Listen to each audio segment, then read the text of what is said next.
Tonight on KTL Radio, we welcome back Brother A.A. Rashid to commemorate the release of his magnum opus offering, How to Write Your Own Bible, okay, the Melanin Manifesto. Join us as we delve into the importance of writing your own personal account of your journey in this lifetime. If you don't tell your story, who will?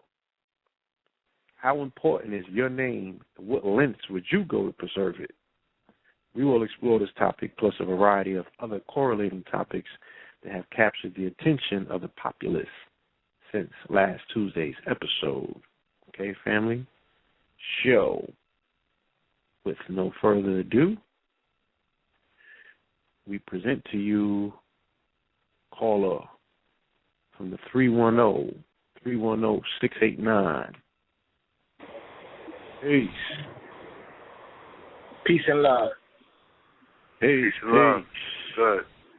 Yeah, I'm actually in the streets of Los Angeles as we speak, moving we get a loud via the brother, and it's cold, and it feels like if it didn't rain, it would have snowed, and you can actually see and actually feel there's a great degree of tension, but it's also a kind of a release as well. And of course, it all surrounds the movie-like reality occurring. This is like Harrison Ford and Bobby Lee. What's the fugitive, And I want to say this though. I'm not speaking subjectively this evening. I'm not speaking to the sentiments of people who are looking outside themselves for heroic displays of candor or boldness. I'm speaking to the objective mind, those who are illuminated within the darkness, and those people are the source of power. I'm not speaking of regular people. I'm speaking of power, right? And power knows that there is no name worth defending that is not a secret. I say it again. Say that again. I say it again. There is no name worth defending that is not a secret. We who are illuminated by our studies understand that peripheral names are perfect. And perfection is an illusion in language. The word perfection reached your lexicon of linguistics via an ecclesiastic one. And so did the concept that you presently have pertaining to your name, what your name is. And you find that in the story of Shem, Japheth, and Noah. Shem, Japheth, and Ham. They're very close in the story. The stories are very, it's a few pages away. Noah. However, the idea of Ham, Japheth, and Shem had more to do with Shem than it had to do with Ham. And we know Ham means Kim means burnt, and in the Gnostic Sudanese, and I'm saying Sudanese to localize the region of this commission or concept that is spiritually encoded in that region of the world. They speak about messianic principles, and the other distinct thing is they speak about the evil of the world. They say that the world is a dark place. Linguistically, and after turmoil and after all types of various wars won and wars lost, meanings of words change, and so do their meanings to the primitive mind change.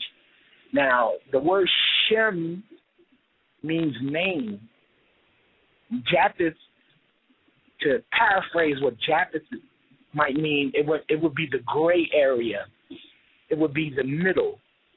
And Ham is the foundation or the lowest principle. It's the principle of incarnation.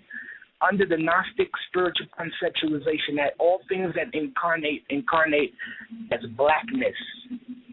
And it is the black part, the black part, which is the wick, which associates the fire to the flame. It's the part that you don't see.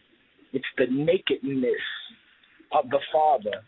It's the nakedness of the Father. Now, this is some high-end metaphysical shit. Now, anybody that knows about the porch, and you know about the house of the blue house, what you didn't know is that the word blue and the word perfection and the word illusion are all the same word in ancient language. Just how copper and the word serpent are the same word in language. So only a initiated mind can read the context of ancient stories and create the distinctions for their own psychology based off of your initiated mind. So now, here we have a brother that's, he's got a lot of attention right now. This is something that black men don't get. He has the world's attention right now. He is affecting, unequivocally, he is affecting the ecology and the weather of Los Angeles. He made it cold as hell and it's dark. You heard? There's a connection to the restlessness of the LAPD not being able to find this Negro with candor. And now, very interesting, some people want to hear a utopian version of this story. They want to hear the best part of a cop gone rogue who now exposes the evils of LAPD. Now, let me tell you how deep the levels of cognitive dissonance are for you to be that idealistic. That's like joining the KKK and getting mad at them when they want you to hang a nigga. You heard? You join the Ku Klux Klan, and then they tell you a part of your membership, buddy, is you got to hang this nigga, and you get mad, you get upset. Well, let me tell you something about the objective truth, is that if it took you to get fired, to be severed, for you to turn it up like this, you really are not involved in anything, monumentally or drastically that could bring about change, because your identification is connected directly to your municipality and your status within the municipality. So the dissidence involved in this is that if somebody severs you or takes your job, this is like somebody who gets postal. You heard? The supervisor at the post office don't like you. They fired you. They clipped you, whatever. And now you come in and you kill everybody. And you expose your bad manager and your evil boss. You heard? Now, I want to say this in objective truth that I'm speaking directly to brothers and sisters that may be in the municipality. If you're in the municipality, and when I say municipality, I'm speaking about in the offices of, you're a cop, you're a fire person, you in the courts, you a CO or whatever. The thing that distinguishes black people in the municipality and all other cultures that are in the municipality is that other cultures join the municipality to protect themselves and their family. However, the Negro joins municipalities to adorn himself with a uniform and a new identity within a world that don't care about them. You heard? That really don't care about them.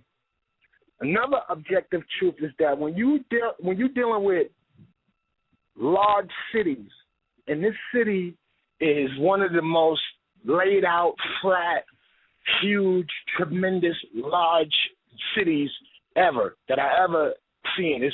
You can look straight down the street, and the street just disappears into like a little perspective dot.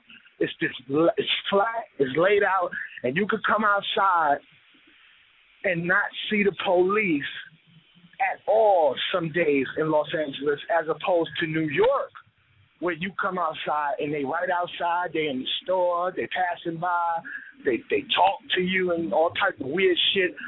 They're everywhere. Here, it's a different demographic, and we on a different emotional grid. Now, the only way that they could control a multicultural city like this, and if anybody was in LA in the 80s and 90s, I was not here, but I know people who was here, and they testify, they'll put major organs on it, that the way LA now is, as opposed to it was 10, 15 years ago, this is a far better place. You heard? The quality of life here has drastically changed. You know what I'm saying?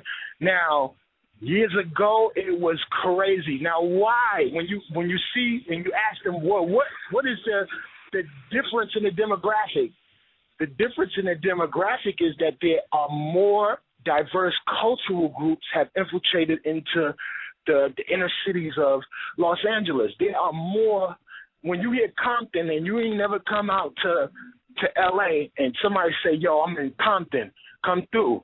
You thinking you're going to see Cuz, the homies, you're going to see it's poppin', it's, boys in the hood. No, it is Mexicali.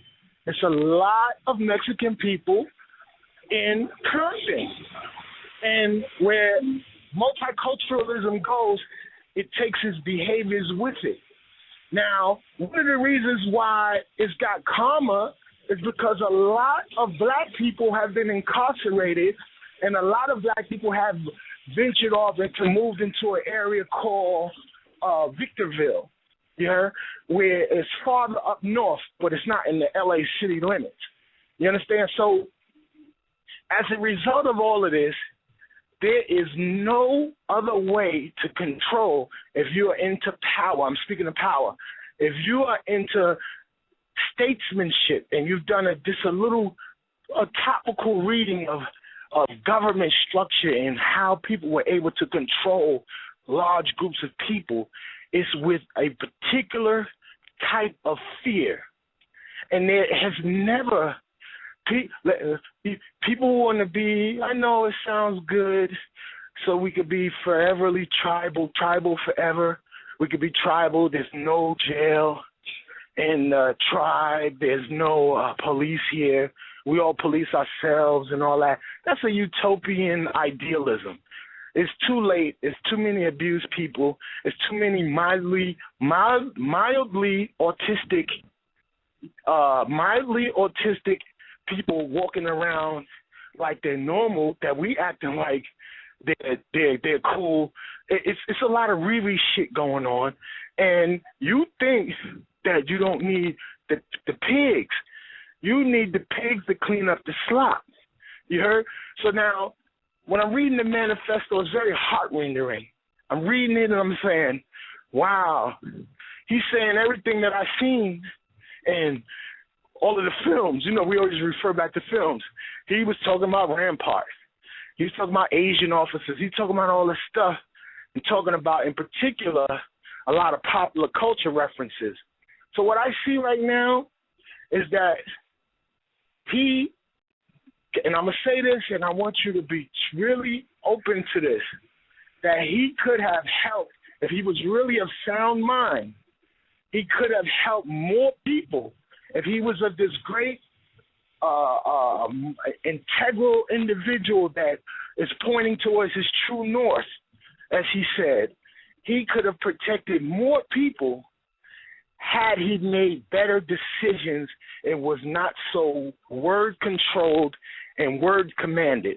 Because in developmental psychology, any time that when you're a child, you're offended by words that have the same effect on your psychology as an adult, words such as nigger, it shows that your emotional development is localized in the region of idealism, and it has no power, or it's inherently not even filled with no type of power, because the idealisms are fake.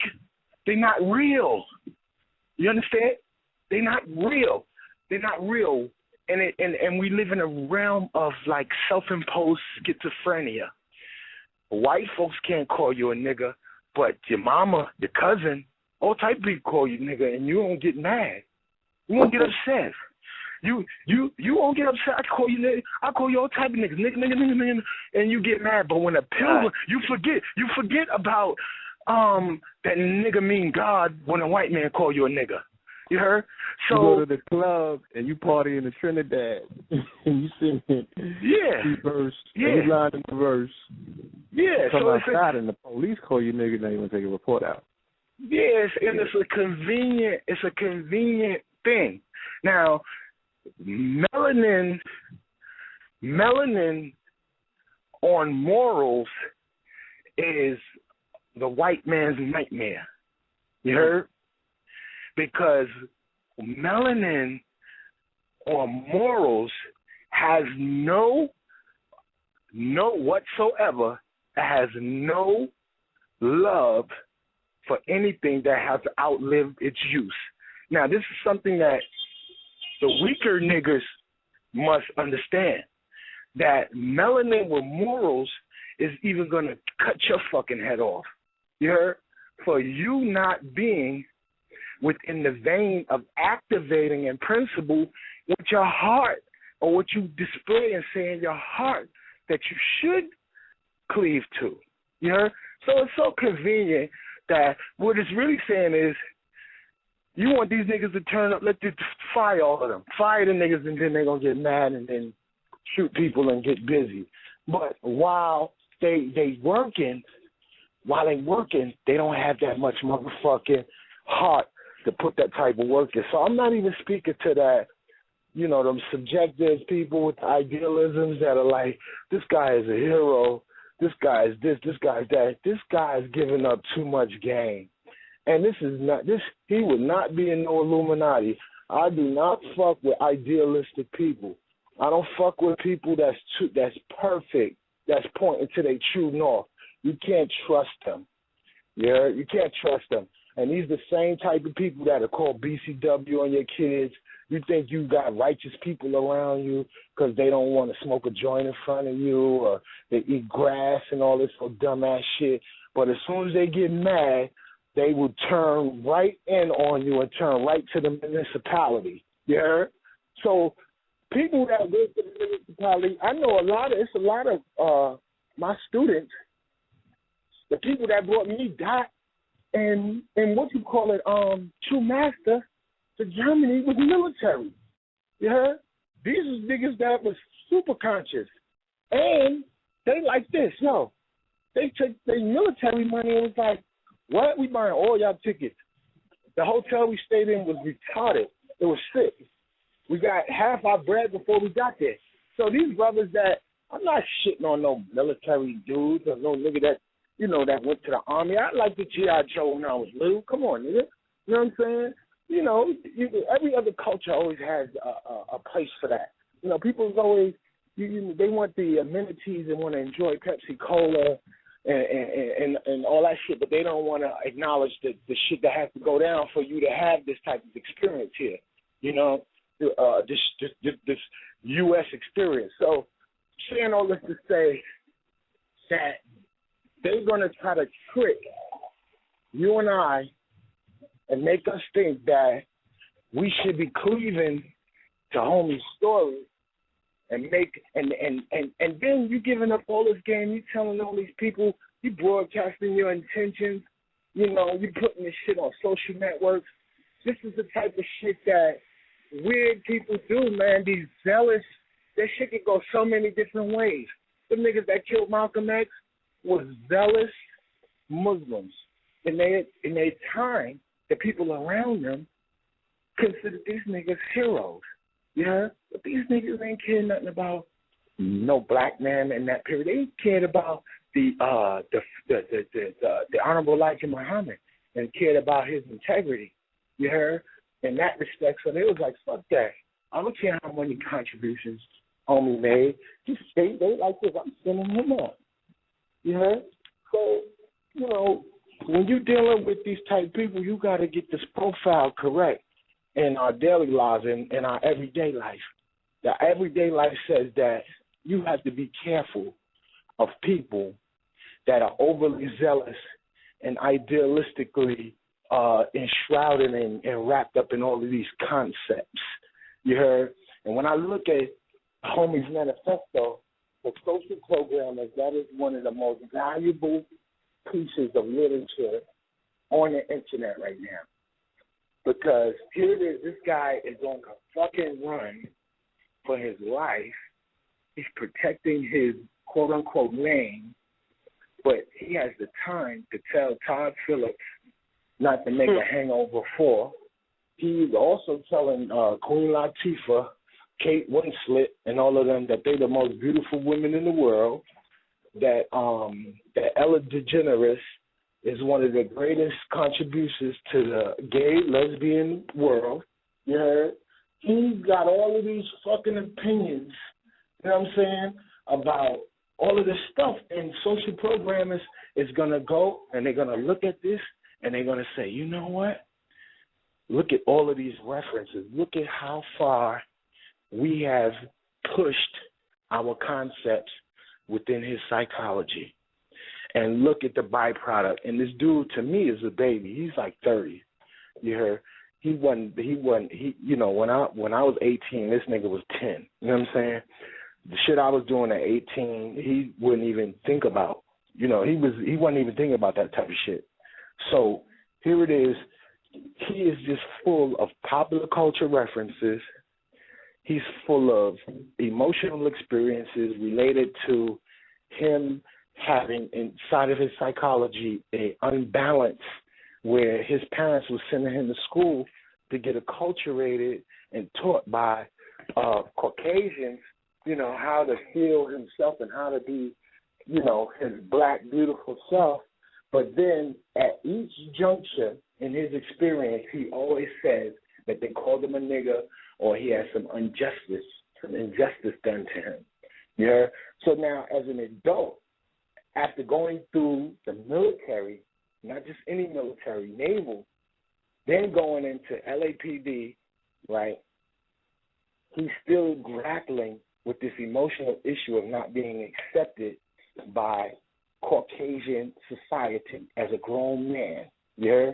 Now the only thing, and this is what happens when you foster relationships or you bring somebody into some municipal circle or any type of circle that is not emotionally fit for change or anything that's reminiscent of what they never had growing up, is you get like this weirdo that projects their life experience onto you or the group, and in doing so undermines the very means or methods of how the group functions, whether the group be good or bad. So one of the things that people try to stray away from is people that when you're dealing with power, you can't have a this is the other super interesting thing. The same police that beat Rodney King is now a captain of an entire police force in West Hollywood, right? Mm-hmm. Now, this is old statecraft. This is old. I'm speaking of power right now. I'm not speaking about right or wrong. I'm not speaking to you subjective tree huggers, right? I'm speaking about statecraft. The people who you have to reward, ask Hannibal, ask the people who spread civilization into the Western world and created this country that we in. Ask them how they did it. They allowed the Islamic spiritual practice of what you call it, of taking, when the general comes, take everything, they take all of the spoils, take all of the stuff from people, and they give it to the soldiers. And this creates a camaraderie within the soldiers, where the soldiers feel now that they have the autonomy and the bravery, this exhibit mad candor and mad, aggression to get the shit done. You know what I'm saying? Because they're being rewarded. Their primal nature is being rewarded. Statecraft says that you're supposed to elevate the most audacious soldiers and the foulest ones to the highest levels so they could do less damage in those areas. So now when we see people applying power, right, we subjectively would like a kinder world. But the cognitive dissonance comes in play where the world was the way it is before I even got here. And there are skillful ways for people to acquire power, but one of the unskillful ways to do so is to broadcast your intentions. So now, we all use that phrase, the spook who sat by the door. Homie is not a spook who sat by the door. You heard? Homie is an ostracized, emotionally deficient adult that is proficient in the art of killing and utilizing his training to rectify wrongs that he feels have been imposed upon him. It's not about protecting, because he got clipped in 2008. It took this nigga all this time to get this shit together, you heard, emotionally. You know what I'm saying? So, hold on. Go ahead. You talking directly into your phone? Yeah. Yeah, can you hear me better? That's a lot more clearer. Please continue. Okay, so homie got clipped in 2008 from the folks, you heard? So, from the LAPD. So, it's 2013. This is like 5 years later. It took like a lifetime ago. What you say? Like a lifetime ago. Yeah, like all this time, you was just sitting in the crib, all of this was just mustering up in your mind, creating all of this. You know, it's a lot of that stuff, and we have to all be very careful of our own emotional and psychological health in order to maintain it and not place such a fiction on your own name. You heard? The only name worth honoring and defending is a secret name.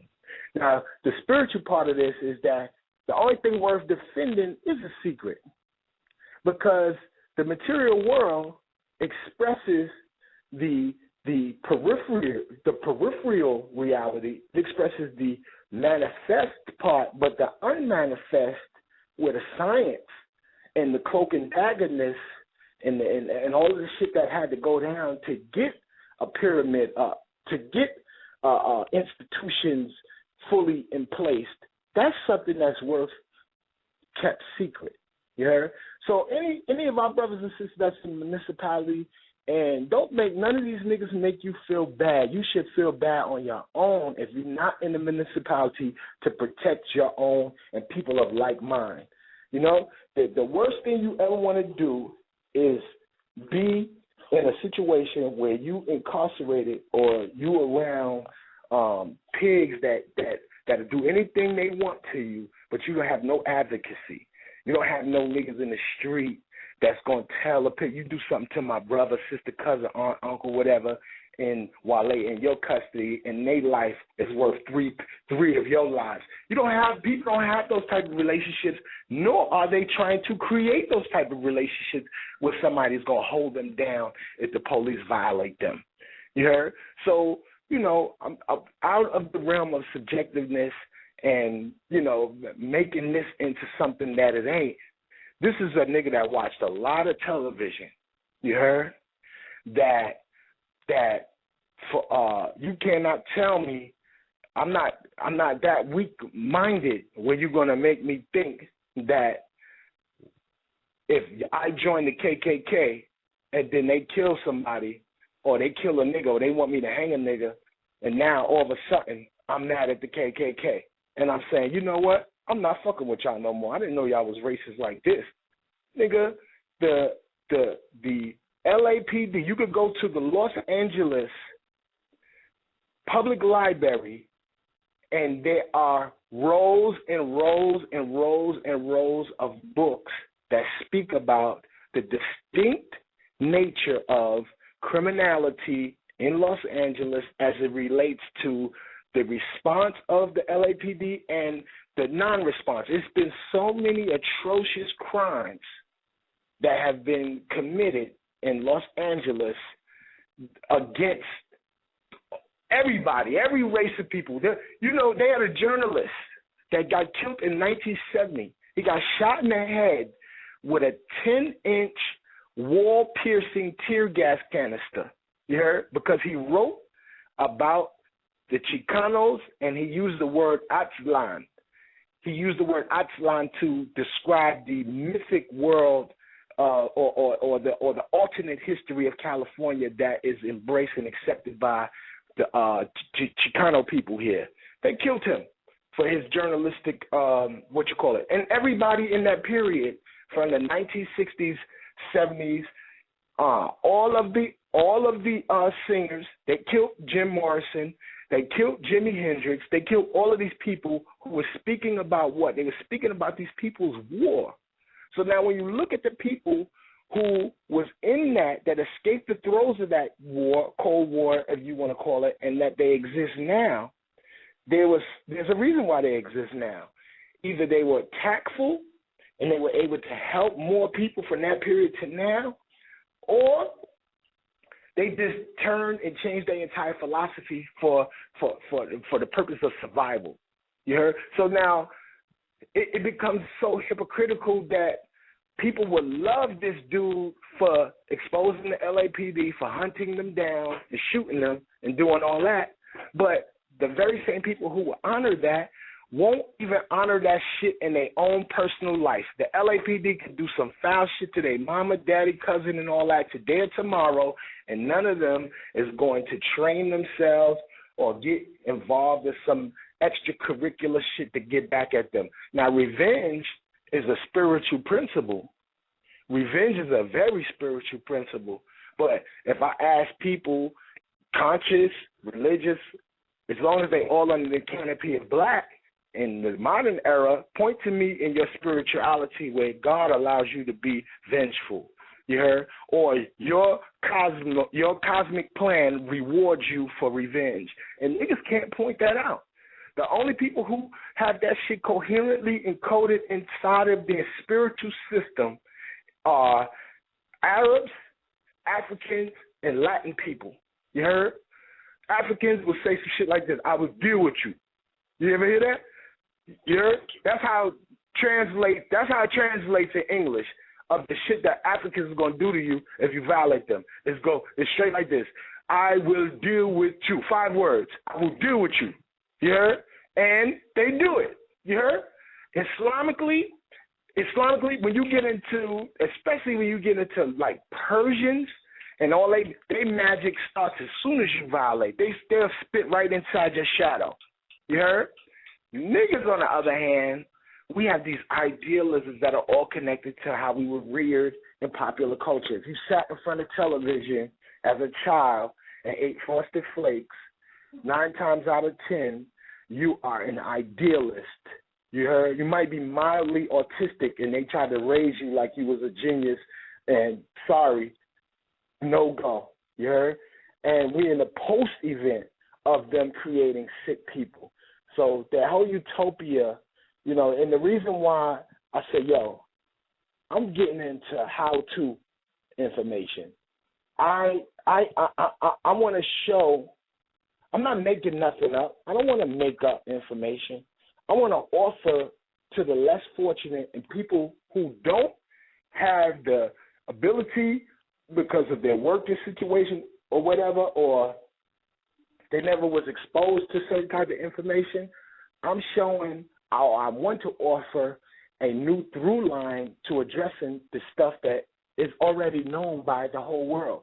There's so many chambers of information that are not known to people. So I want to introduce them to a whole different types of ways of thinking, and this is the only inroad towards gaining true power. Now, who is going to take on the responsibility to take the tidbits and the little bits and pieces from all of these shows and all the DVDs and all that stuff and actually apply it to create the infrastructure for a 100-year plan? Now, the people who have to do that is not the tree huggers. It's going to have to be the most audacious and ruthless amongst you. You heard? The ones who have seen darkness, and you can create your own light within that darkness and share it with those of like mind. But I grew up, one of the greatest lessons I ever learned when I was young was don't wake the dead. You heard?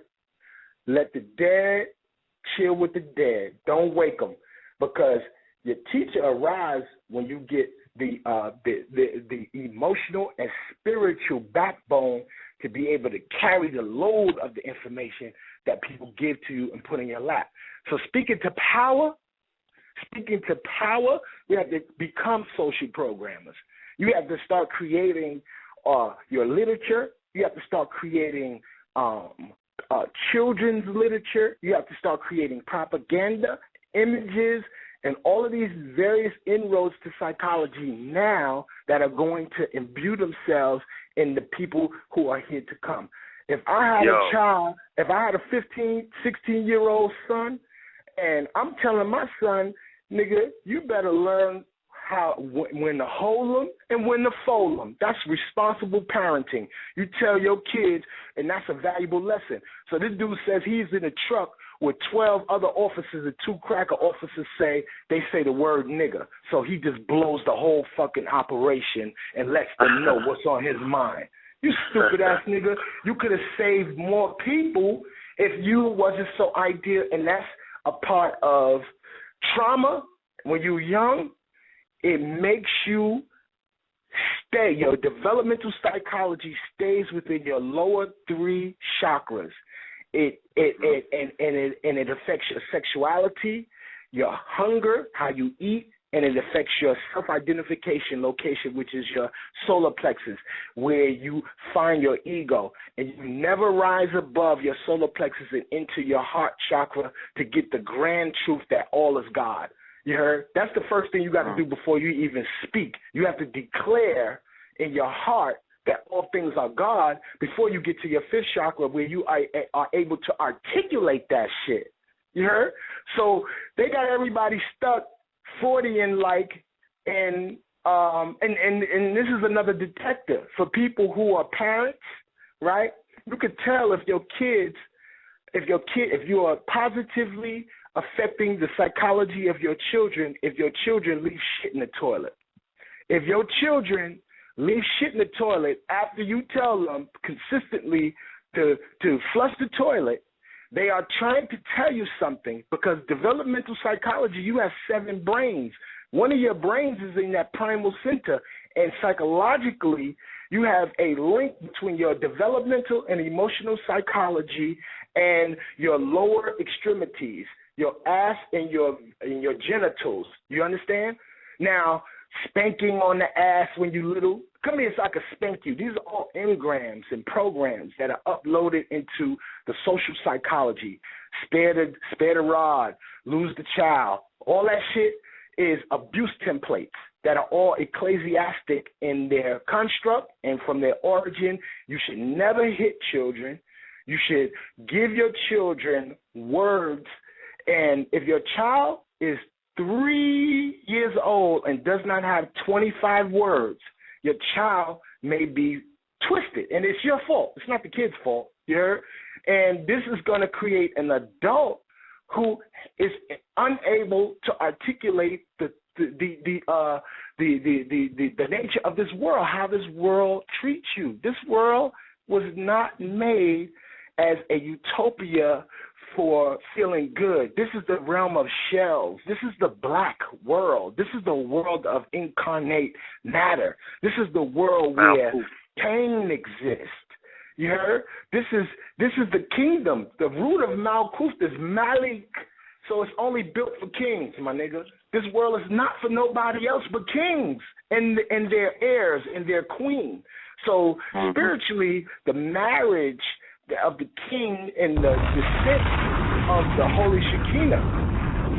The Holy Shekinah is the consciousness. The Holy Shekinah is the consciousness, the collective consciousness of the people. The collective consciousness of the people is an etheric body that is a female in nature. It's Sophia. But the king, he uses ritual, he uses sorcery, he uses ritual, again, because another root of Malkuth is Malikut. It means the worker. You have to do work. You have to light candles. You have to do blood sacrifices. You heard? This realm functions off of sacrifice. The only way to rid this world of evil is to do what is called restoration or tikkun. Tikkun or restoration is where you follow the cycles of Saturn, and you follow the celestial cycles of the Mazel, of the constellations. You follow the speech of what Father Time is, and you're gonna notice that all of the dysfunctional shit that comes at you right now is Saturn related, and it deals with Scorpio. And shit is gonna be harsh. It's gonna be downstairs. It's gonna be harsh. It's gonna be angry, and it's gonna be corrective. You heard? Down to the you know Super what I'm Bowl. saying? Down to the Super Bowl. All the way connected to this particular incident. Now, listen, let me say something about the Super Bowl thing, because I don't want nobody thinking you crazy. I want to, and not like we care about nobody thinking you crazy, but some people idealistically think that us looking at a Super Bowl or at a movie and looking for symbols and looking for numbers is crazy. Like we bugging. Nigga, it's just a game. Well, historical anthropology, right, tells us that you cannot galvanize unity within the psychology of people unless you divide it within the realm of theatrics and the playing out of the ritual. You heard? And it's also used as a divinatory tool. In some systems, we would already know who's going to win the game before the game is over, but we still act surprised.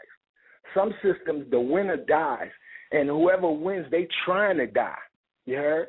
They want to go. They want to get killed to go back, because the energy generated in the game is enough energy to generate a portal for you to go back to your celestial star of deep beginnings. So ritual of every single kind, no matter what type of ritual you invoke, has the ability to open up a word that was coined by Descartes, a vortex. And a vortex is nothing more than a spinning motion. You begin to spin things into existence. The Kaaba being a square, a condensed form of matter, six-sided. Muslims must 7 times circumnavigate it, 7 going back to Saturn, or their celestial point of where Islamic spiritual force emanates from a star, Al-Najm, I believe is the star. But they even speak about Sirius in the Quran. You can find Sirius star spoken about in Surah 49, Ayat 9, because that's the part, that's how long it takes for Sirius to make the revolution, is 49.9 years. So, you know, our legacy for linguistics, and very important thing about Commission culture in the Medu, the priesthood had multiple understandings of words, so they could put a book and lay a book in front of anybody, but who is not initiated in the linguistic inference of the word would not be able to understand it. Now, they have a language and a literary tradition among Africans to write African words, write African sorcery, write out African psychological drama in the form of talismans using the language of the linguistic form, the actual script of Arabic. So now it becomes what's called Ajami. Now, Ajami is used all throughout the Islamic African world. Ajami now is almost like what I was telling brothers and sisters a few shows ago, a long time ago, about Ladino, about how they were saying they were using Hebrew to write out Spanish. Now, you use Hebrew to write out Spanish, and now I put that in front of a Hebrew speaker, and he's starting to see words that are not familiar to his psychology. He don't even know that it's saying one thing. It might be unintelligible in one sense, but it has multiple meanings. So I'm saying all this to say that your story has to be composed using all of what you know about the linguistic meaning and the various points of what a word has to invoke or entail in its presentation. A word has a vibratory force that in Yoruba language, they can say the same sound, but based off of a different inflection, it means what it means. You know what I'm saying? So now, and they teach Yoruba in high-level universities. They got a white girl online that's a Yoruba speaker, very fluent. You could just look it up. White girl who speaks Yoruba. She speaks it fluently, and she's in the market speaking it. And when she talks about her experience of learning Yoruba, she said it has some very distinct laws that are closely connected to French. You heard? So you could find the linguistics. Now, when I say a word French, which is a modern contemporary language, people don't think that I'm saying that the Yoruba language or languages like Wolof or any of those are depending on French for its syntax. No, absolutely not. The elements of those languages you can find inside of language. Oh, this is the interesting thing. She says Yoruba is really not even spoken that much in marketplaces. If they speak another language I told people years ago about, called Pidgin. And Pidgin is a merchant language. And this is a language that's used for selling and merchandising. So we have various languages for different things, as well as different names for different things. And your secret name, the only name that you are worth defending, is a name that nobody needs to know. My daughter has a name that I only told her mother at one time. She has a name, and I used to say it to her in her ear when she was a little baby. And it's a very powerful name. And I'm going to give it to her in a right when she gets older at a certain level. I'm going to give her her name of power and instruct her on its use and application. And in high-level spiritualism, whenever somebody, that's the crazy shit about exposed. When somebody says exposed, when you expose something, you take all of the power away from it. You heard? So once you expose anything, like you have a great idea, and it's no slight on the people that you interact with, but you should never tell your greatest idea, not even to the people that close to you, because of the emotional connection they have to your thoughts. They can also now have an outlet as to how your shit comes into fruition. You should only show people and demonstrate via actions what your intent is. It's even wise to if you do tell some people some details of what you intend to do, you don't give them the whole blueprint, because it takes away from the spiritual power of the secret. There's a reason why the seed is inside the fruit and the fruit ain't inside the seed. You heard? You got to eat the fruit to see the secret of how the pulp got there. You can't eat the outside of the fruit and then expect to get the pulp on the inside. It don't work that way. You know what I'm saying? So any name, and what I was talking about in this offering that I did, the Write Your Own Bible, and everybody that is being patient, everybody's getting their stuff no later than Wednesday. Now, I'm going to tell you something. It just got really finished, truly, after all of this. Pill, Red, Blue, especially you, Red, editing. It took me an entire day to do 2.5 minutes of edit time in this film. I'm talking seriously for transition. Then you put it in, and then your sound is not right. And then I'm rendering the thing with all of the motion. The shit came up to 122 gigs, my nigga. Do you understand how difficult it is to put 122 gigs of information on a disc that can only hold 4 gigs? You heard? And then maintain the clarity, the sound, the integrity of the actual offering. You know what I'm saying? So I'm trying to, it takes a little time to offer a better product.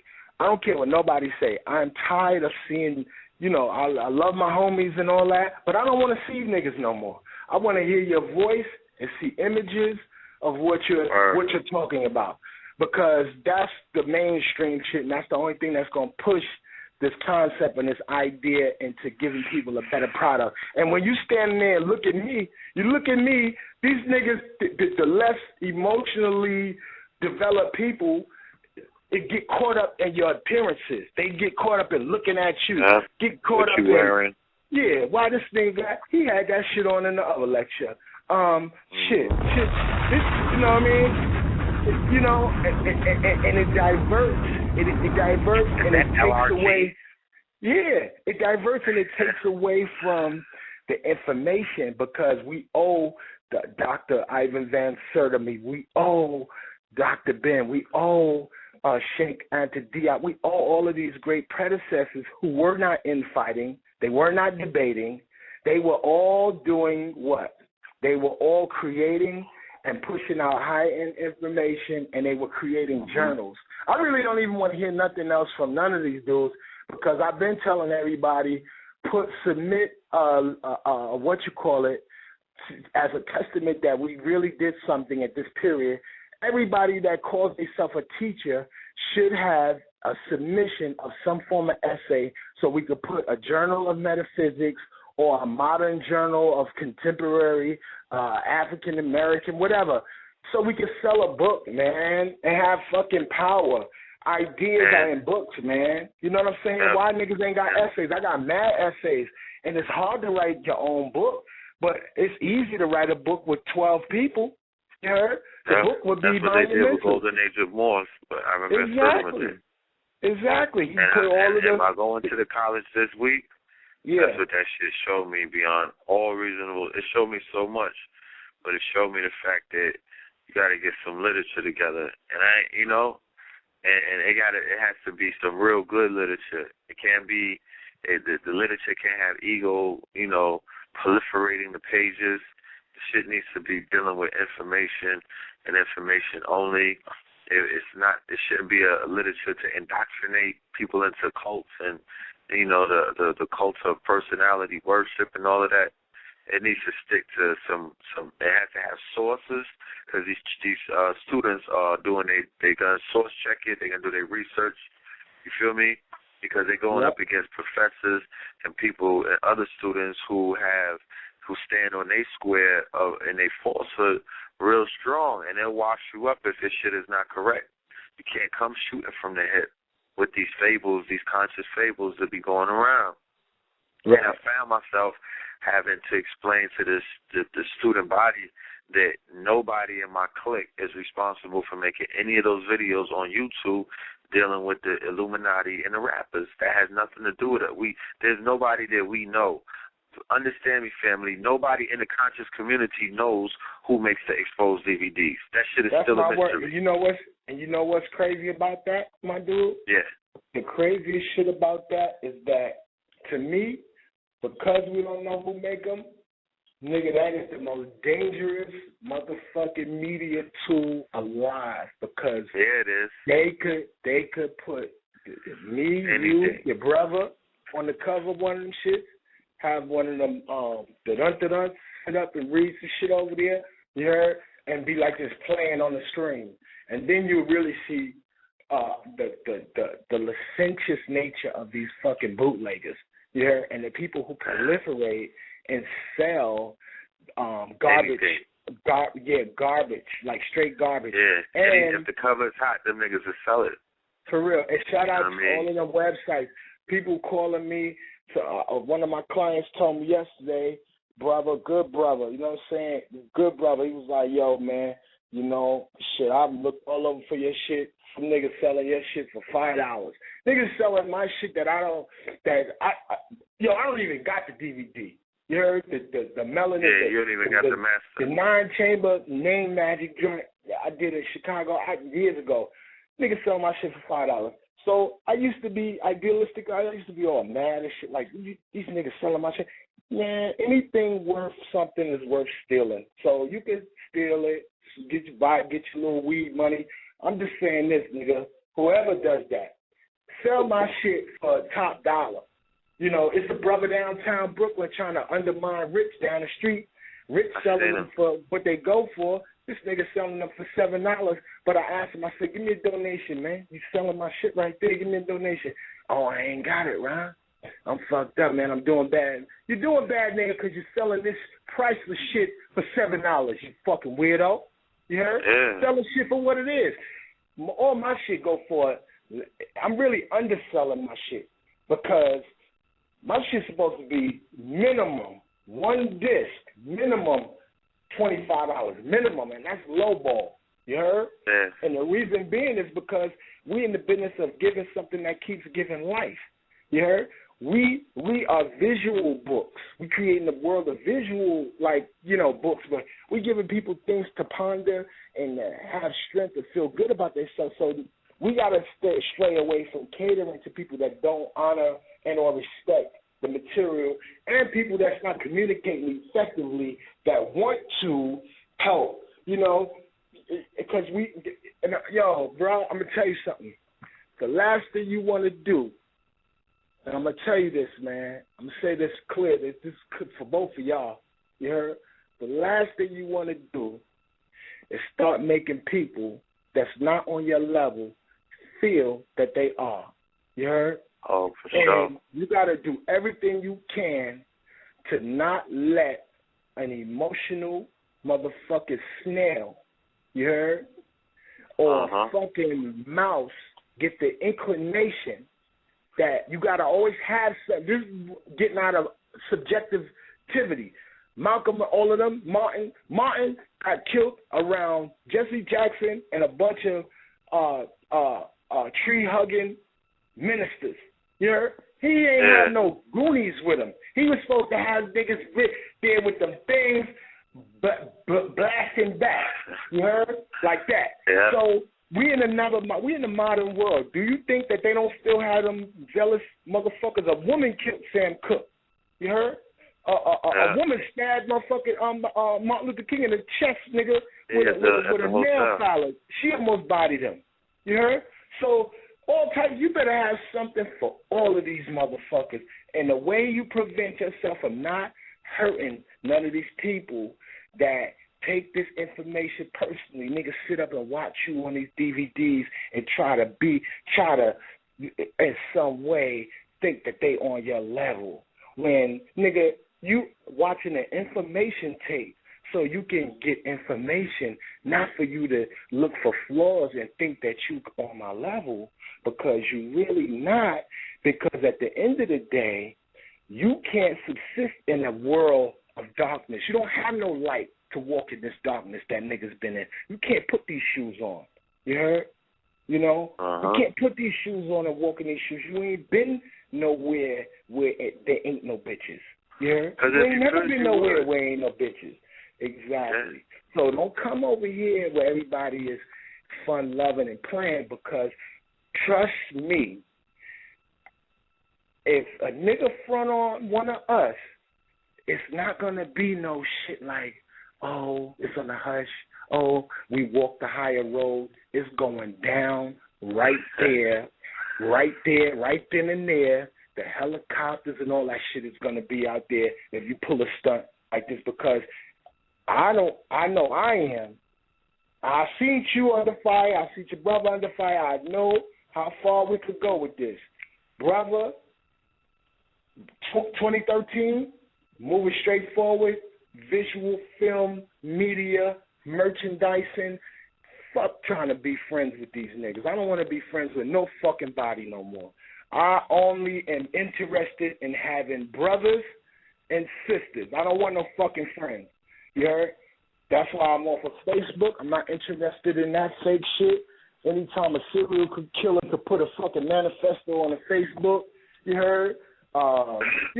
Shit is just crazy, son. And then it's the cognitive dissonance. You think that you could take over the world or create some cyber revolution, but you're doing it right in their living room.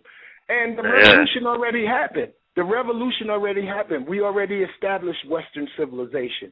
Now we have to take ownership of Western civilization. Now you're here. Now participate.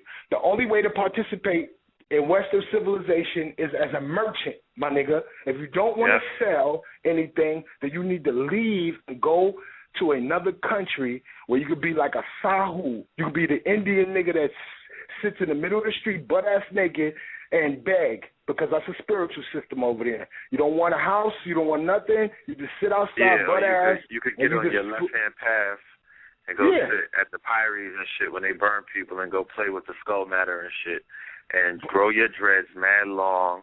You know what I mean? Wipe the ash of the people that burn themselves. They get cremated. You could wipe the ash on them to say that their ancestral, spirits is with you and live like that. And I find myself, because, I often get asked the question about how do we start, you know what I mean? What made you get into this consciousness and, what was your beginning? And it's just back to what you were saying. When I tell the story, I realized that when I entered into the consciousness, it was from I came in doing business. Right. You dig what I'm saying? I came in doing business through my clothing line off the rip. I came in as a merchant. You dig what I'm saying? Because, I was coming from a world where I was already a merchant. I was selling clothing and things of that nature, stuff that I was creating and other pieces of articles of clothing. But I came into it as a merchant for those reasons specifically, because I didn't want to come in here and waste my time. You understand? So you're allowed to get the information. You're allowed to drink wheatgrass. You're allowed to hug a tree, but you need to commercialize yourself. You need to get into commerce. You need to get into making money. You don't need to be watching what everybody else is doing. You feel what I'm saying? Or, you don't need to watch. If I create a clothing line, don't come behind me and create a clothing line and then try to talk shit like you're doing something. Okay? Respect the fact that somebody was here before you and they paved the motherfucking way and they set the trend. And they're not obligated to keep up with your ass because they're doing so much other things. Like, I don't even focus on that. But it's about, it's about merchandising at the end of the day. Get it's on your merchandising, and it's not about merchant. And I don't want to get it twisted. I don't want nobody to think that I'm saying, oh, it's about merchandising. We're gonna sell each other shea butter all our life. No, retard. Like I said before, this is a think tank. This is where we're supposed to be coming together and creating and pitching. Yeah, we got to pitch it to the world. Man, it's 8 billion people out there. It is 8 billion people in the world at the end of the day. You can't tell me, people can't tell me that the only businesses or the only merchants, the only products or services that you have to, has to be targeted towards melanin people inside of this small community that proved upon, when you look from our leaders hundreds of years back, was that they won't support you. You know what I mean? They're not in the business of, creating, a supporter circle similar to the way that you see, because it would help if we didn't have, you know what I'm saying? You probably could get away with it if we didn't have examples of other societies and communities where they support each other, like the Asians in Chinatown. You know what I'm saying? Or the Mexicans. What's messing with the dude in the manifesto said that he getting at the Asians who, when they see police brutality, they say that they say no. They say I don't want any conflict. You heard? They tap right into their Asian cultural shit. They turned into Zen on your ass like this. They see it going down. They be like this. Yeah, I didn't. It was invisible to me. Zen. Yeah, but exactly. the reason why they're doing that is because they have a cultural responsibility to protect their own people. You heard? And that's why they're there. Niggas are there to have an outlet to be powerful or to have this fictitious form of power so they excel and all of these little circles of white achievement. You know, this nigga wants to be the best. Anybody that has ever been in the military, like, for prolonged periods and knows the deep psychological parts of military minds know that the most overly zealous soldiers are the ones that they really do not want. You heard? If this nigga does that's only in the movies. He does everything. This guy was the top of the SEALs. He did 1,000 push-ups straight. Super nigga. Yeah. He never went against any of his commanders. You heard? This guy has a perfect service record. Well, we can't trust him. You heard? I always tell people, they make furniture. In this type of world, they make furniture out of all of the trees that are the ones that grow straight from the root to the top. The crooked trees never get cut down and made into furniture. You heard? So, you know, out of idealism and subjectivism and into objective truths. And to have an objective truth, you have to have an objective. And my objective is, I know that it's not going to happen in my time, but I'm going to have a say and a word in on world domination. I'm talking about, nigga, I want to be the new fucking Hannibal, my nigga, hip hop Hannibal, nigga. Carthaginian. I want to be Agathocles, the motherfucker Sicilian, nigga. I want to be Shaka Zulu. You heard? I want to be Genghis Khan, my nigga. You heard? I want to be the black fucking Adolf. No, I ain't gonna say that. Yeah, but yo, I want that type of, and if we can't do it in our physical bodies, then our ideas would do it within the ideas of other people. You heard? We created the whole world. You heard? Create the whole world. You could try to get at. You could destroy the body, but you can't destroy. It's already started. The iconography that I've created thus far is not enough to last for thousands of years that I really want. But a few more years on the planet and a few more accomplishments, and I'm telling you, it's going to be deep, brother. It's going to be deep, the shit that we influence. Them fucking baby boomers, we got to reverse that shit. The baby boomers owe niggas reparations before them crackers owe us some reparations. I swear to God. The baby boomers did not have enough information to collectively create developmental psychology. You heard? To collectively create a whole brood or a whole generation of emotionally efficient people. You heard? Now we are all with the dregs of, and this is the other thing. Niggas need to get out of this subjective reality that all of y'all are great and royal. Some of y'all are fucking retarded and mildly autistic. You heard? Stop acting like it was a divine coupling between your mama and your daddy. You know the motherfuckers met in the club and they had your bum ass under the staircase. Don't play with me. You heard? So why do you think that there should be some global conspiracy to protect your bloodline? The only thing that is worth defending is a bloodline of royal lineage. This is the whole premise for that Da Vinci Code shit that said that the girl was mythically associated with Jesus Christ, and they had the books and the records to prove it. She came in there. You what? You related to who?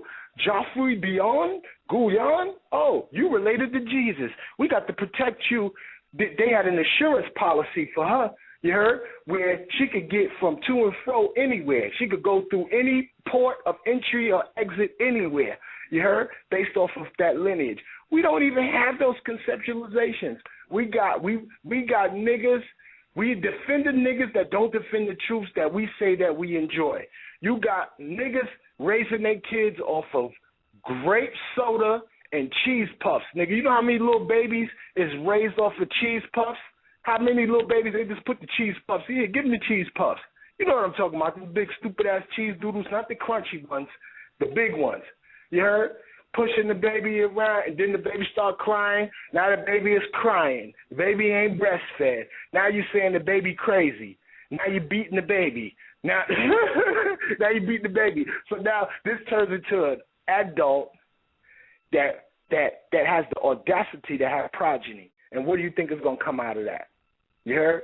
So the baby boomers and the people, everybody's trying to undermine this idea of an Illuminati, of a black Illuminati. That's these niggas that are afraid of power. Niggas that argue with you are really hateful of you. Niggas that argue with you and give you resistance in your endeavors of collectivity, they hate you.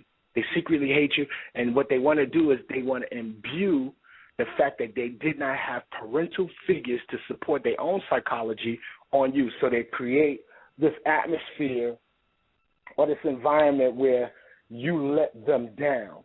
You heard? This is the biggest pain for human beings and adults, is being let down, lost. You heard? Lost. So as an adult, you can't have no type of relationship because all of a sudden now you're creating this reoccurring cycle that you continuously participate in. So the whole thing about writing your own Bible, I'm recalibrating people's psychology to get out of, I want to get this DVD so this person can teach me about what they know. I want people to get into the concept that the whole world belongs to them. The syntax, sound, numbers belong to you. Numbers are yours to use. Numbers are God. God is here for you to use it. God is a condensed number science that has been manipulated and placed into sound science. So you invoke specific names as they're associated with specific potencies in the physical dynamic. If you don't have a secret name, you need to get one. You heard? You need a God that serves you. You need to create a God that serves you. Can you dig me? Create a God that serves you. You should also have the dimensions of this God, because all things that are in the physical world, even if they're in your thought realm, they have a body. You heard? They have a physical body. So you have to give that physical body dimensions. You have to know where the legs, the arms, the head of this God is. You got to know all of this stuff is in order for you to actually have a God.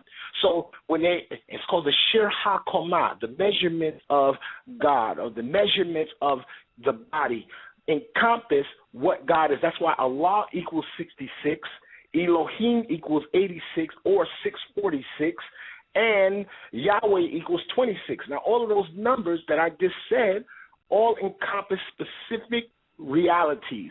If you go look up the principles of any number from 1 to whatever, the number does something that no other number does. The preceding number doesn't do it, and the number after that doesn't do it.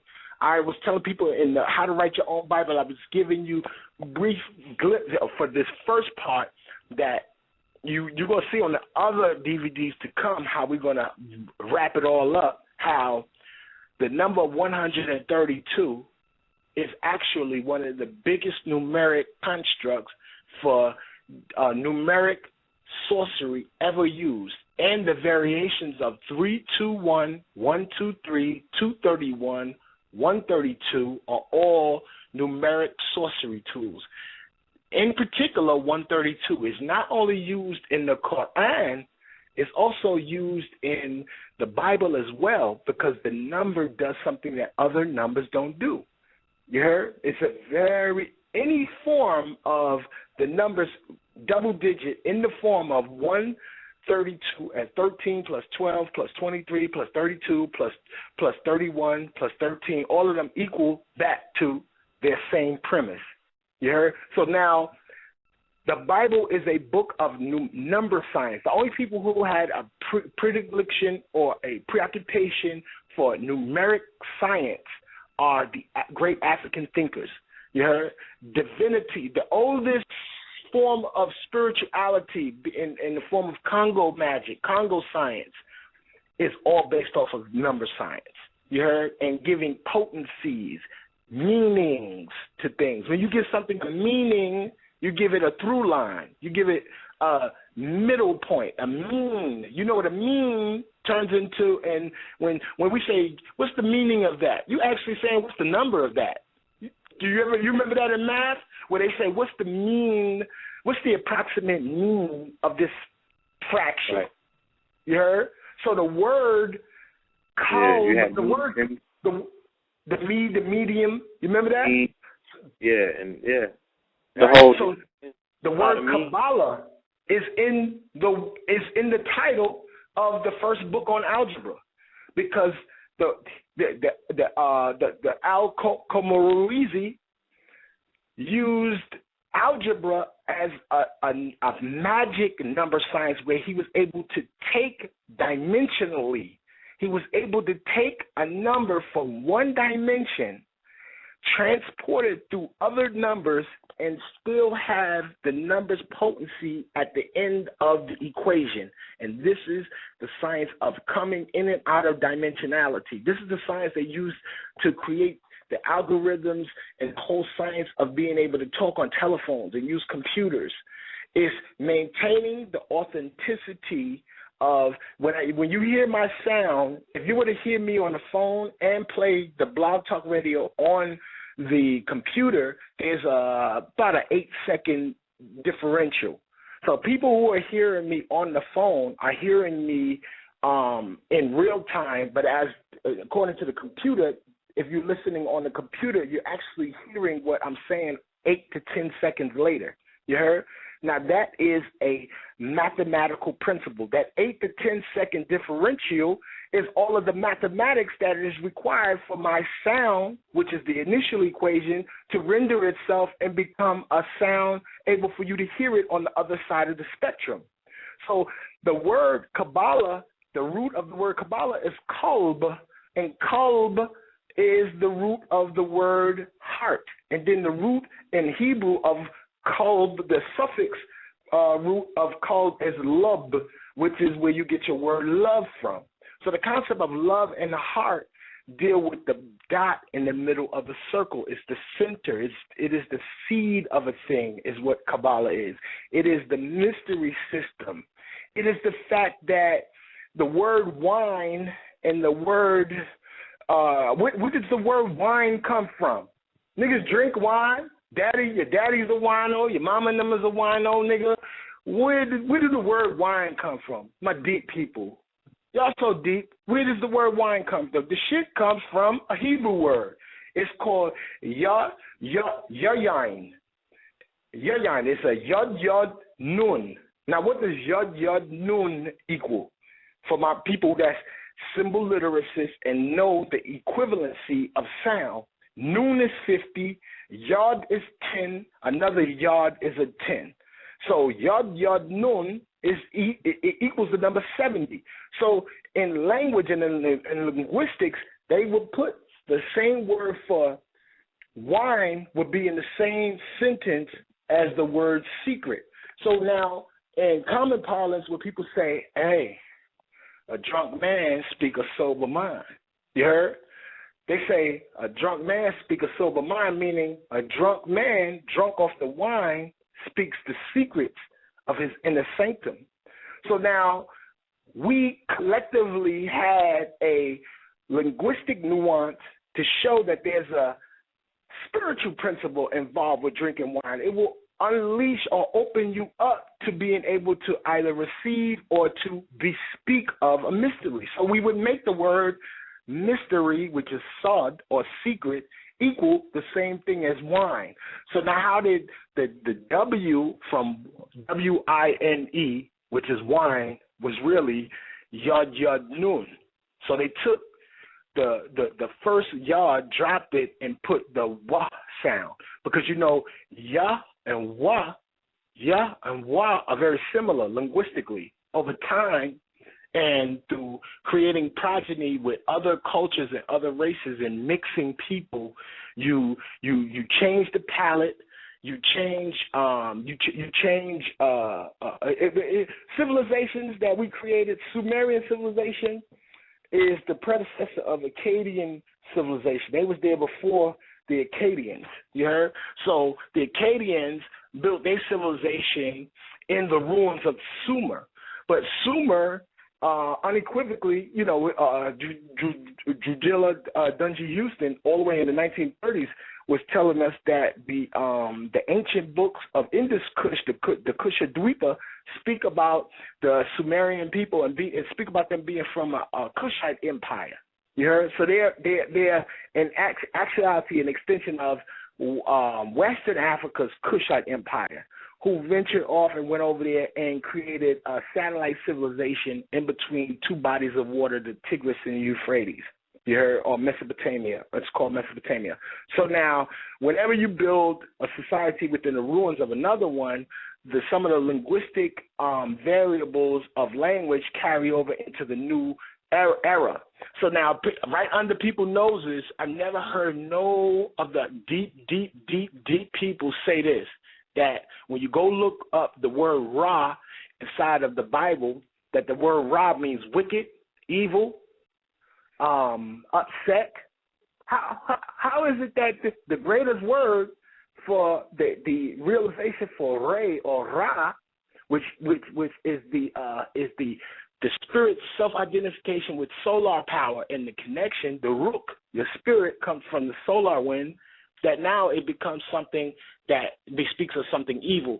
That was done by sleight of hand, taking the ancient potency. They couldn't take the word out. This lets you know that these were people who found text and wrote the text out and didn't understand what they was writing. So once it got into a new linguistic form and people started translating it, they've made everything that they didn't understand poetically evil. You heard? So if they was trying to erase sun worship, the word Ra, which might have meant something significant or powerful or luminous in the text, now became something wicked or evil. You heard? So now laws of the land are created from a mistranslation of an ancient text, but none of these niggas want to read the book in its original language. They want to throw it out and then don't want to write no new ones. That's the illest shit ever. You heard? Shout out to the people who are writing books. You know what I'm saying? Shout out to people who are the literary, and not just people who are public speakers. I'm talking about people who you don't know about, who are the students who are actually writing down their thoughts and ideas that they get and they call from these shows. I hope you all take your notes and create books. You know what I'm saying, with your notes, because what you write becomes yours. You know what I'm saying? And you are writing your own Bible. People who want this monumental work, S1975 prints at Yahoo. Use it with the PayPal, and you'll get your stuff by Wednesday. You heard? Also, I remastered and redid a classic that I never really allowed to proliferate itself throughout the community because it was we didn't have enough information in the minds of people to actually grasp what was being said at the time. Now we are there. Everybody has the info. You know 44 is some whole other shit. But how is it that the first black president from South Africa had 46664 in his prison number for 18 years, and it was used for an event to raise money where you can even text the number 46664 and send money for AIDS for some shit about AIDS in South Africa and Nelson Mandela. And then right after that, here we go, like immediately after that, here we go with Mr. Obama being the 44th president. Now, that is some heavy, heavy science that hundreds of years before that, they knew that the 44th president had to be some real special shit. And a part of high-end statesmanship is to change the face of government and power. And from the time you've seen Eddie Murphy movies, from 48 Hours, from when all of these films and ideas with Starsky and Hutch and all that shit, where the chief of police was black. Who remember that? Who remembers that the police always have a black chief? Look at all the cop films and all that. It's always a black chief there, because black men once they're in the municipal powers, represent the greatest form of power in white male psychology. You heard? The greatest form of power had to be encapsulated within blackness in order for this planet to go through the 2012 mandate. You heard? There had to be a solar biology at the helm of the ship within the Oval Office. The Oval Office it's in my book, The Kabbalistic Metaphysics, Square Compass, and Letter G. I tell people, and that's available as well, I tell people that the Oval Office is the Akashic egg. The word Akasha means the primal substance. It's the black substance. That's why they named Sister Aliyah, her name was Akasha, when she was the black mother progenitor of all the world's vampires in Anne Rice's vampire trilogy, whatever. You remember that? Hello? Of course. Yeah, I love that movie. Yeah. So here it is where we run the world. We run the world, and we just have to. I'm not gonna say we have to. I'm speaking about the people who care. I'm speaking directly to power. Not we. We is French. When I say, and I'm not fuck that saying what people have to do. I would like, or I would enjoy people to articulate their thoughts and spiritual ideas in a fashion that is empowering to their psychology and perhaps can be empowering to the psychology of those around them, so we can change the arguments and we can stop talking about the same. I don't want another generation of young men and women to suffer from the throes of the word nigger. Now they're going to make it so niggas can't even use the word nigger. They're going to make it so they made up the word, then now you can't use it, and now, they might make a fucking federal law about that shit. You know what I'm saying? I don't want that argument. They don't have to keep talking about that. You know what I'm saying? They don't have to keep talking about that. And you got to inundate these babies with a whole new system of self-identification, and it has to be through spirituality. You have to give your children, one of the things that we used to always give our kids years ago, we used to give them nicknames, but the nickname was empowering. Then the nickname started getting a little insulting. A lot of adults are suffering from emotional dilemmas because when they was little, your little ass, you was chubby, so they call you tiny. You heard? Trying to play you and shit. Or giving you these, your name, Popeye. Look at Popeye. Look at my baby eyes popping out his head, Popeye. So now you a grown-ass man calling yourself Popeye. Then they figure out why they called you Popeyes, because your motherfucking eyes sticking out your head, right? Boom. So now you got a complex. You heard, as an adult. We got to start giving the babies spirit-based names, power names, and keep the name personable in the house. You heard? That is your personal name. That is the name when I call that, because if somebody calls you by your secret name, it enlists another part of your psychology to register a response. If we were doing, if we were doing any type of ritual work in the continent or in a lodge, your name changes. If you are of an elder inside of a high-end African spiritual technology tribal environment, and you are one of the elders, and you got to put a mask on inside of the hut, you got to wear a mask, and you have a new name. And now we decide who lives and dies in that reference.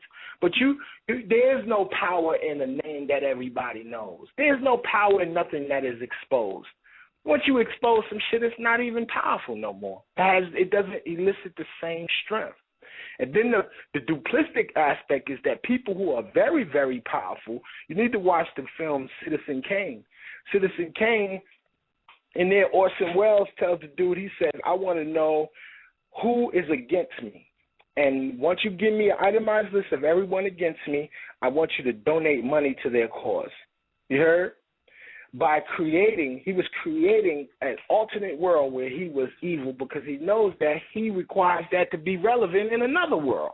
You heard? So high-end power will demonize itself. You heard?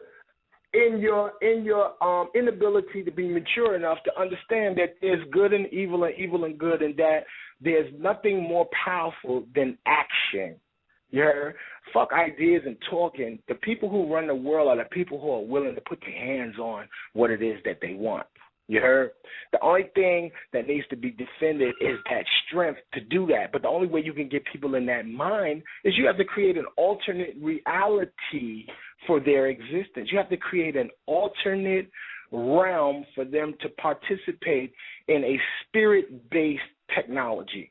So what the Tree of Life offers me, and the reason why I feel that I am intelligent, I personally feel I am intelligent, is because I have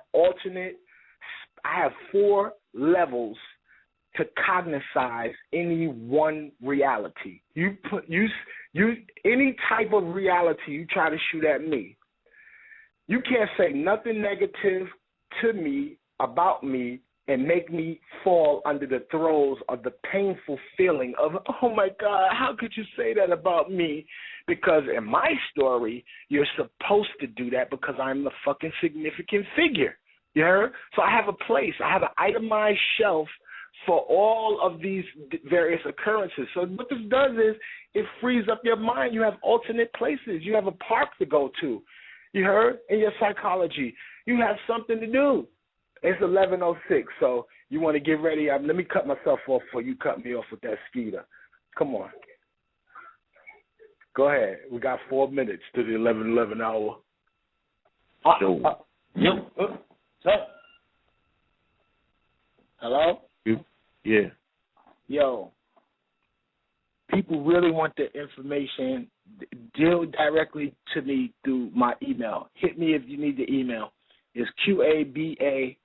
QAB as in Barry, ALAGOD@gmail.com directly, or S19 for betters, S1975prince@yahoo. That's the betters. That is if you ready to go right now. Pew, like faster than the pew, pew. S1975prince@yahoo. So the double disc, and plus you get free study material, which is this shit is crazy. I'm giving the Kabbalistic Encyclopedia out. It's on there. You heard? You know, and I'm producing a disc that also serves as a CD-ROM. So you can actually take the disc and pull data off the disc. You heard? Watch it as a movie and get your free material for your computer. You can go print the book out. You can use it in your programs, whatever, in your computer, whatever. The disc is a CD-ROM for not only Macs but PCs as well. You heard? So S1975prince@yahoo via PayPal, $46 for the double plus your free material. And $66 gets you the free material, the Write Your Own Bible, and the Melanin Number Magic 4664, the Obama Mandala. Also, anybody that knows me, if you get a package from me, you get more than what you ask for. You heard? Take a little minute, but when you get it, you're gonna be like, shit. I didn't know. This nigga gave me all type of extra shit. You understand? So, it's best to always deal with the people. I got a shout out to the websites I deal with because these people call me. They know me. Shout out to undergroundrailroad.net. That's Brother Rich downtown. That's the homie. Shout out to House of Consciousness. The big brother Sadnetta. Shout out to allthemdvds.com, Brother Hanif. He hollers at me.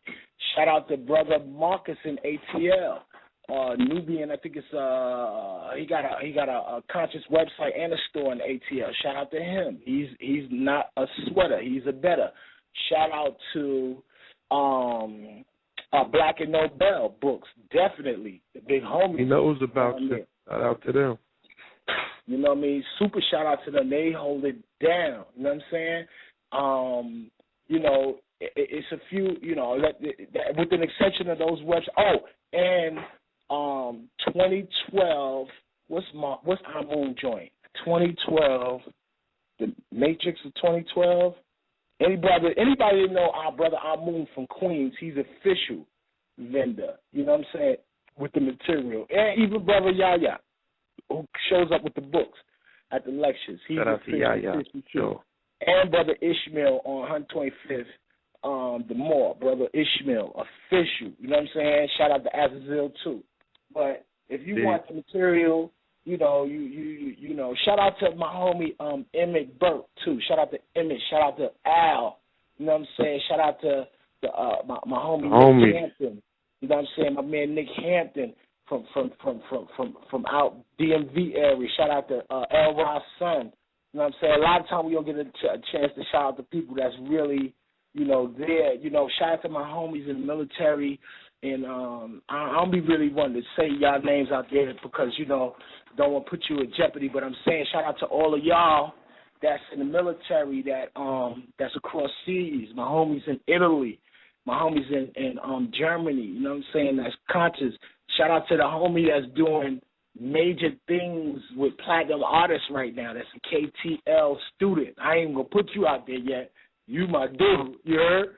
My homie. So, yo, we did it. Yeah. Shout out to all the sisters who be holding us down.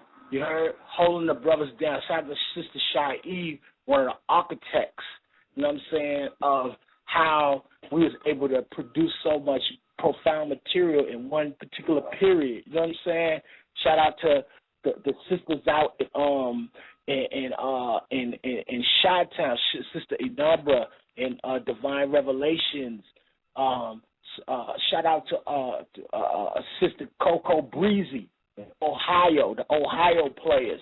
You know what I'm saying? Shout out to Wizzy down there at KTL, Wisdom Selah, you know what I mean? And Nairobi Selah. Yeah. All the sisters, you know, word up.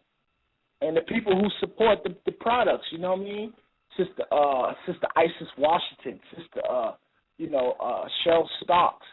You heard? We got mad family, mad people that's betters. They ain't sweating, betters. Sister Cherie Brown. You know what I'm saying? You know, shout out to my teacher, Reverend Valentine, my teacher of the highest order, legend. You know what I'm saying? Serious legend, one of the smartest people on the planet. You know what I mean? Shout out to Brother Bobby, one of the most spiritual and down-to-earth people I ever met.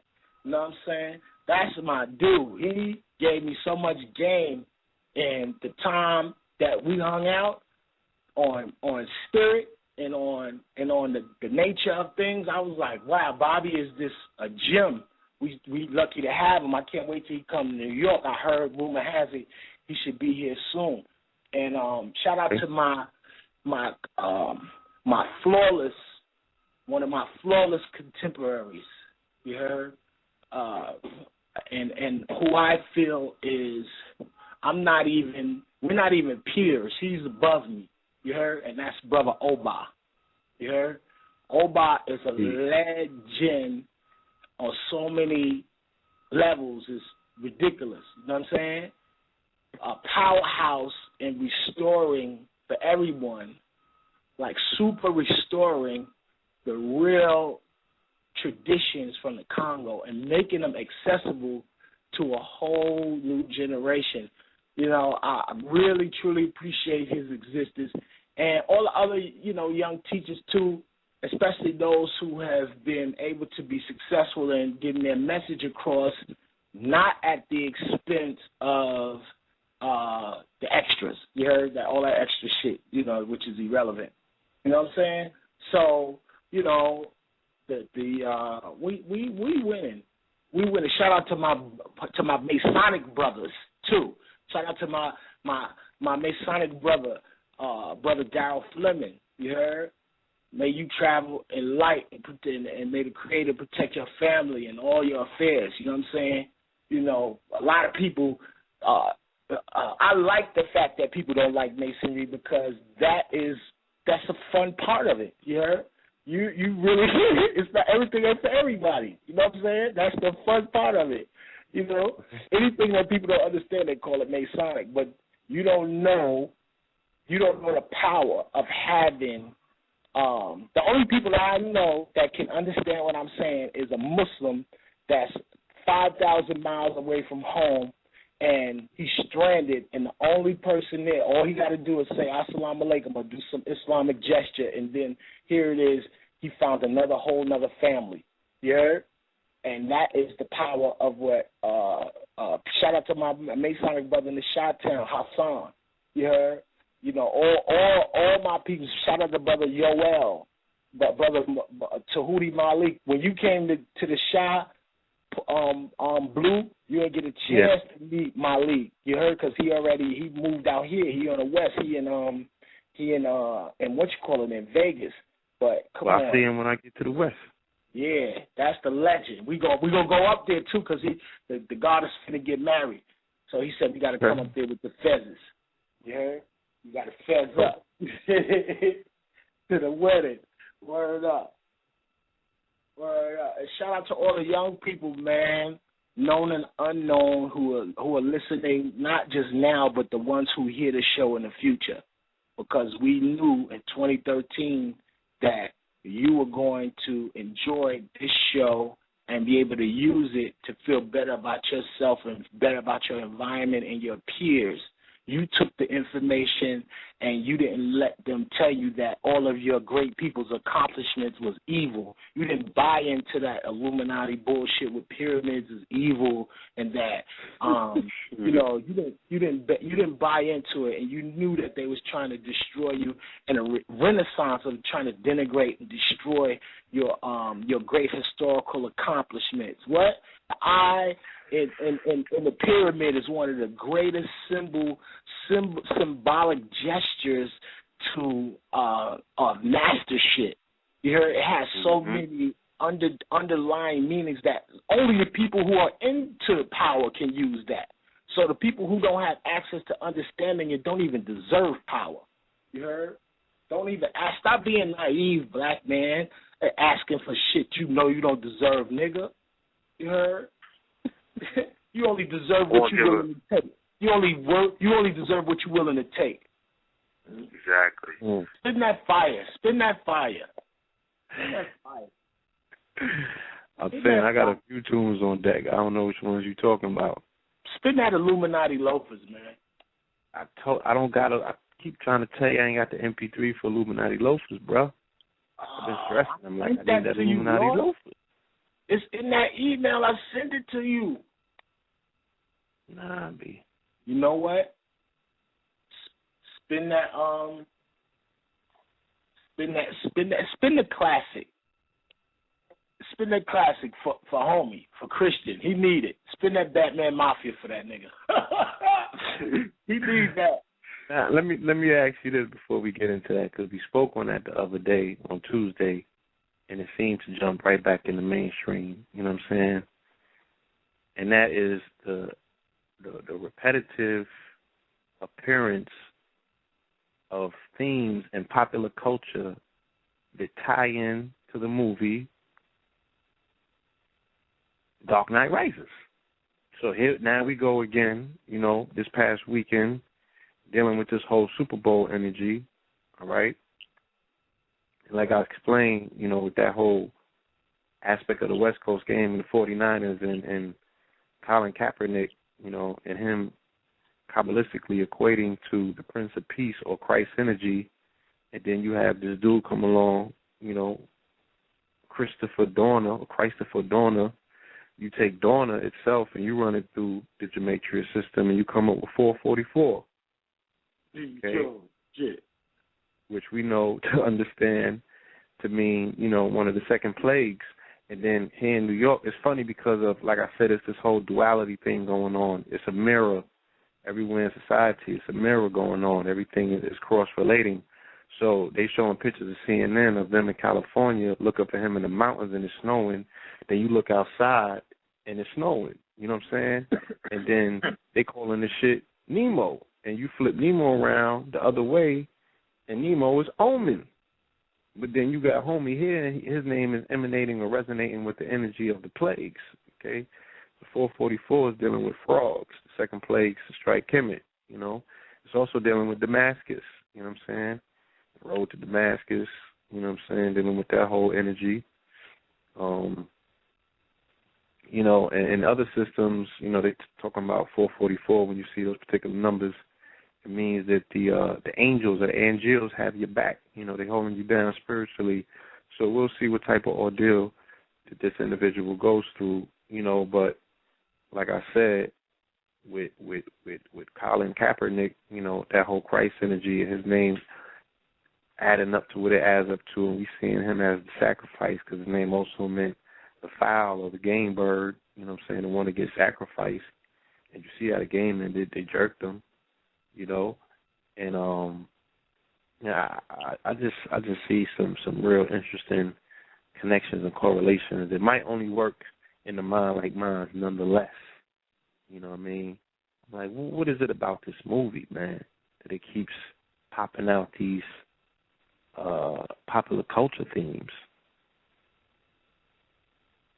Well, I'm going to say this again. Film is spiritual theater. In a nutshell, the Academy of Arts and Sciences, when you pass by the building looks like a cathedral, my dude. Right. It's like an Islamicized cathedral. Both of the locations bespeak of spirituality. So when you're looking for creative ways of carrying out stories, the way to get everybody on the same page is to have, a great story that everyone can relate to, and then you do some auspiciously atrocious shit around the release of it. And it just takes on its own energy. It becomes a life of its own. You heard? Right. So, I mean, film is very interesting. Film is a spiritual practice. I put something up the other day that I wanted my symbol literist to take a look at how Francis Ford Coppola, the relative of Nicolas Cage and a few other actors that you don't even really know that they related. You heard? Right. Who's the other person related to Coppola? We found out the other day. Justin Schwartzman. What he was in? Rushmore. The kid from Rushmore. You remember the kid from Rushmore with the glasses in the tam? He's a Coppola. Rushmore? Rushmore, right? He's a Coppola. And Coppola put in the film, every time somebody was about to die, he put a fruit in front of the sequence. He put oranges in the sequence. Everybody, you remember Fish from Barney Miller? Remember when they killed him in The Godfather?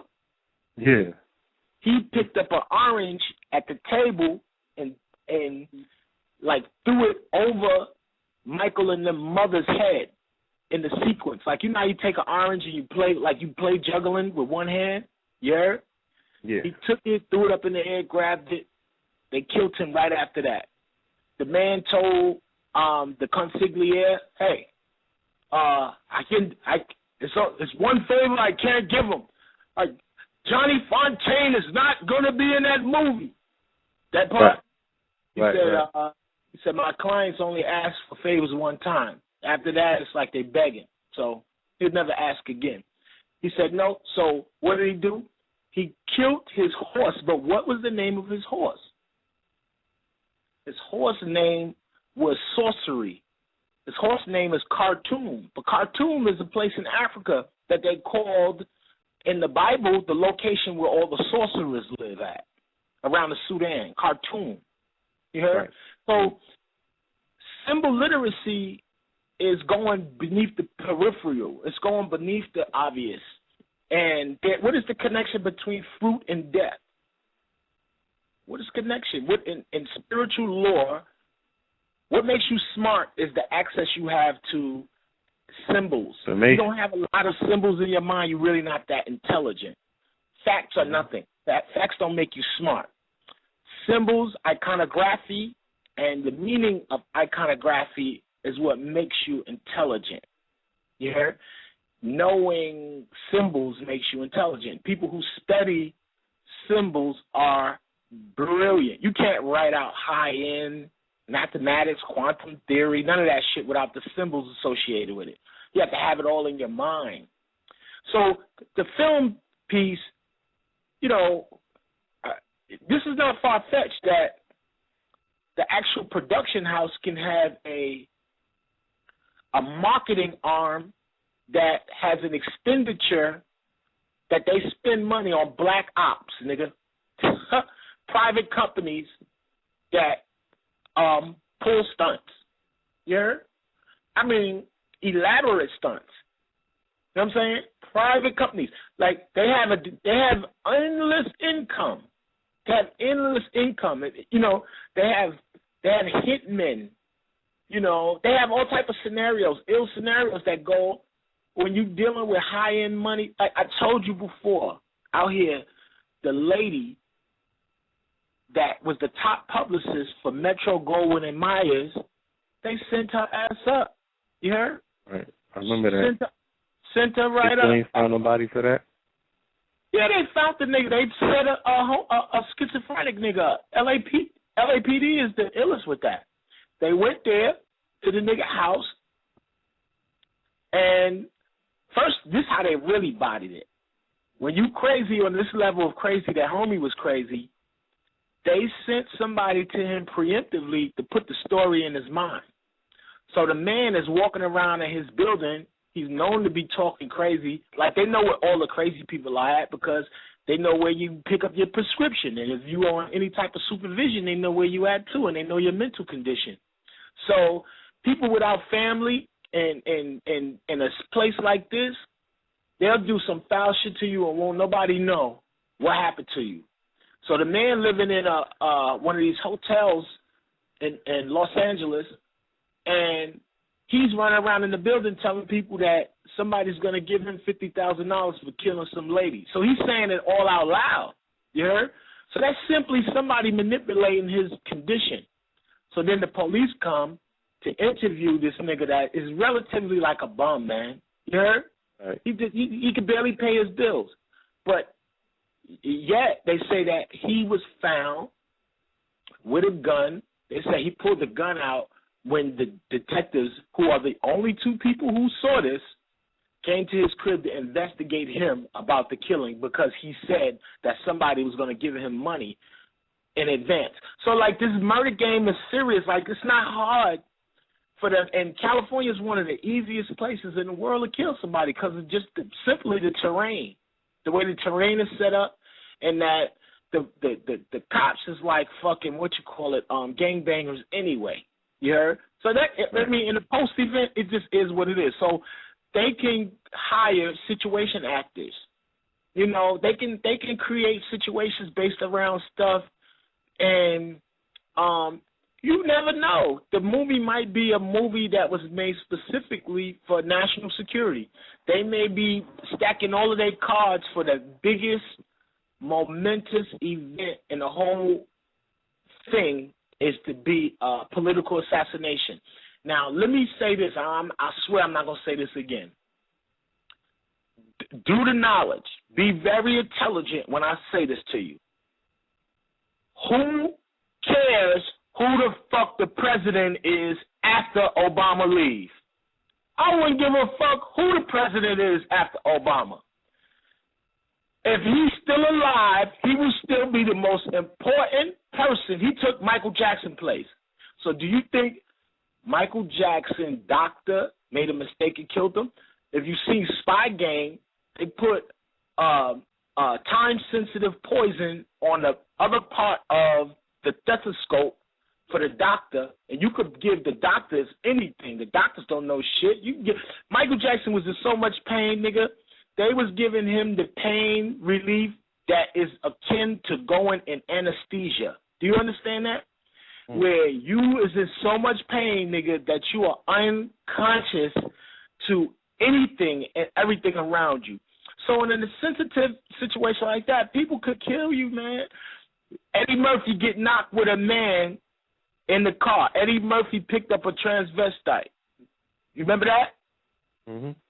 Eddie Murphy just got $100 million fucking dollars from Sony to make 10 family films. How is the fact that he got knocked with a transvestite, or what was that, on Vine, on Sunset, or Santa Monica, right? How is that going to affect that $100 million the Sony people? Sony people said, fuck that, we killing the transvestite. The transvestite allegedly was trying to jump from one balcony to another in a hotel. You heard? And fell, 8-9 story and died. You know, the people who protecting that money have autonomy to kill. It's not a fucking mystery, my nigga. You heard? So when you're dealing with situation actors, and if they said that film is a part of national security, it'll work the same way as the Triumph, like Hitler's film, his propaganda films. You heard? You gotta continue running the mythos into the psychology of the people. I remember when Batman got dark, and all of those comic books when Batman first got dark, when I think it was Frank Miller made Batman turned into like an adult concept. That shit wasn't no longer for kids, you heard? And that was like years ago. And you'd be surprised. That's why I was like, Batman Mafia, I'm talking to the deepest recesses of people's psychology when I'm talking that. I'm talking about people that they didn't know what Batman really meant to the psychology of pilgrims. So symbols like that, iconographic symbols, are inroads into people's psychology. The whole film was symmetrically shot when you look at it, especially the initial sequences when when they was at the Harvey Dent Memorial. All of those sequences was Kubrickian shot, like in between polarities, a lot of opportunistic shots, and they even downplayed Catwoman. You heard? The burglar. You remember? Mm-hmm. Her action sequences were really subpar. You heard? And they did that for a specific reason. You know what I'm saying? And they also, after Bane put all that work in to resolve the moral dilemma so that nobody actually really wants to be Bane, Bane had to die or suffer in a subservient method at the end of the story. You heard? Because they could not have that type of iconographic image deeply imprinted in psychology without being rectified or redeemed at the end of the film. You feel me? So the movie, and another thing that I've seen, this is another thing about films. Say I'm coming out with a movie, and I tell you that the movie is coming out this Friday, whatever the date is, this Friday. If some wild shit happens, today Friday, next week Friday, and if some wild shit happens from this Friday to next week Friday, they can go and take the film and shoot a sequence and edit it into the film that will have something to do with something relevant in the news. I believe that one particular part in the film that got shot last and inserted into the film, and the reason why I feel like that is the texture of the film looks different and a little shoddy when Robin is talking to the kid and the kid pulls out a piece of chalk and starts writing. You heard? On the thing while he's talking to him. In L.A., the week before the film came out, the police had a huge riot.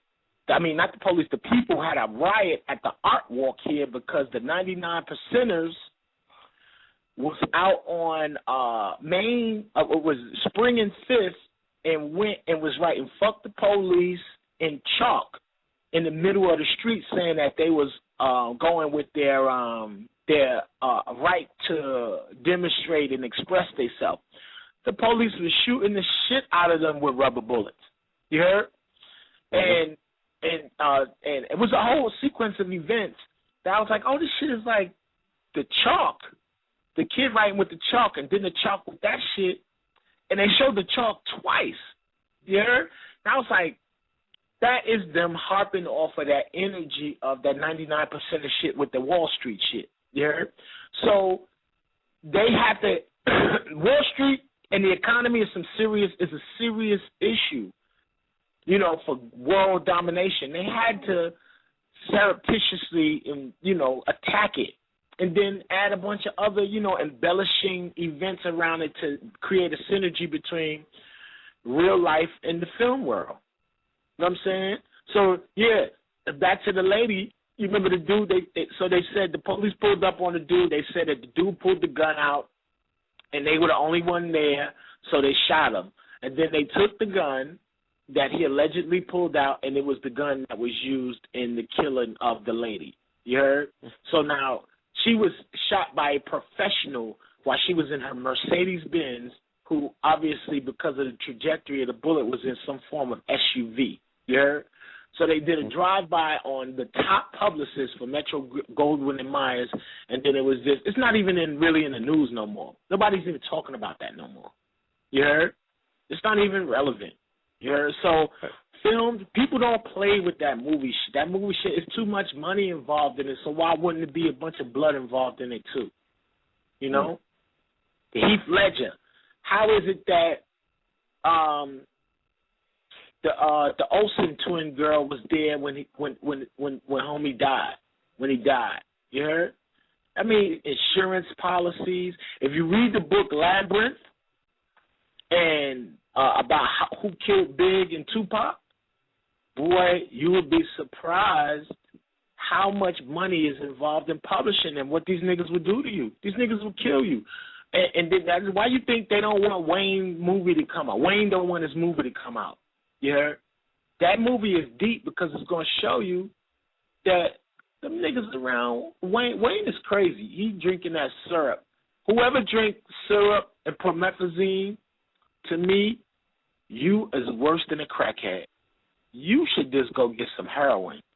You playing with some whole other shit, nigga. You drinking cough syrup, my nigga, you think that is cute? And you were super corny because syrup is like only Philly, back in the day, only Philly and D.C. niggas fuck with that. And that was some shit that was around their way. It was, you hear Beans in them or real Philly street niggas talk about that. And that they only had like 2 or 3 syrup houses in Philly.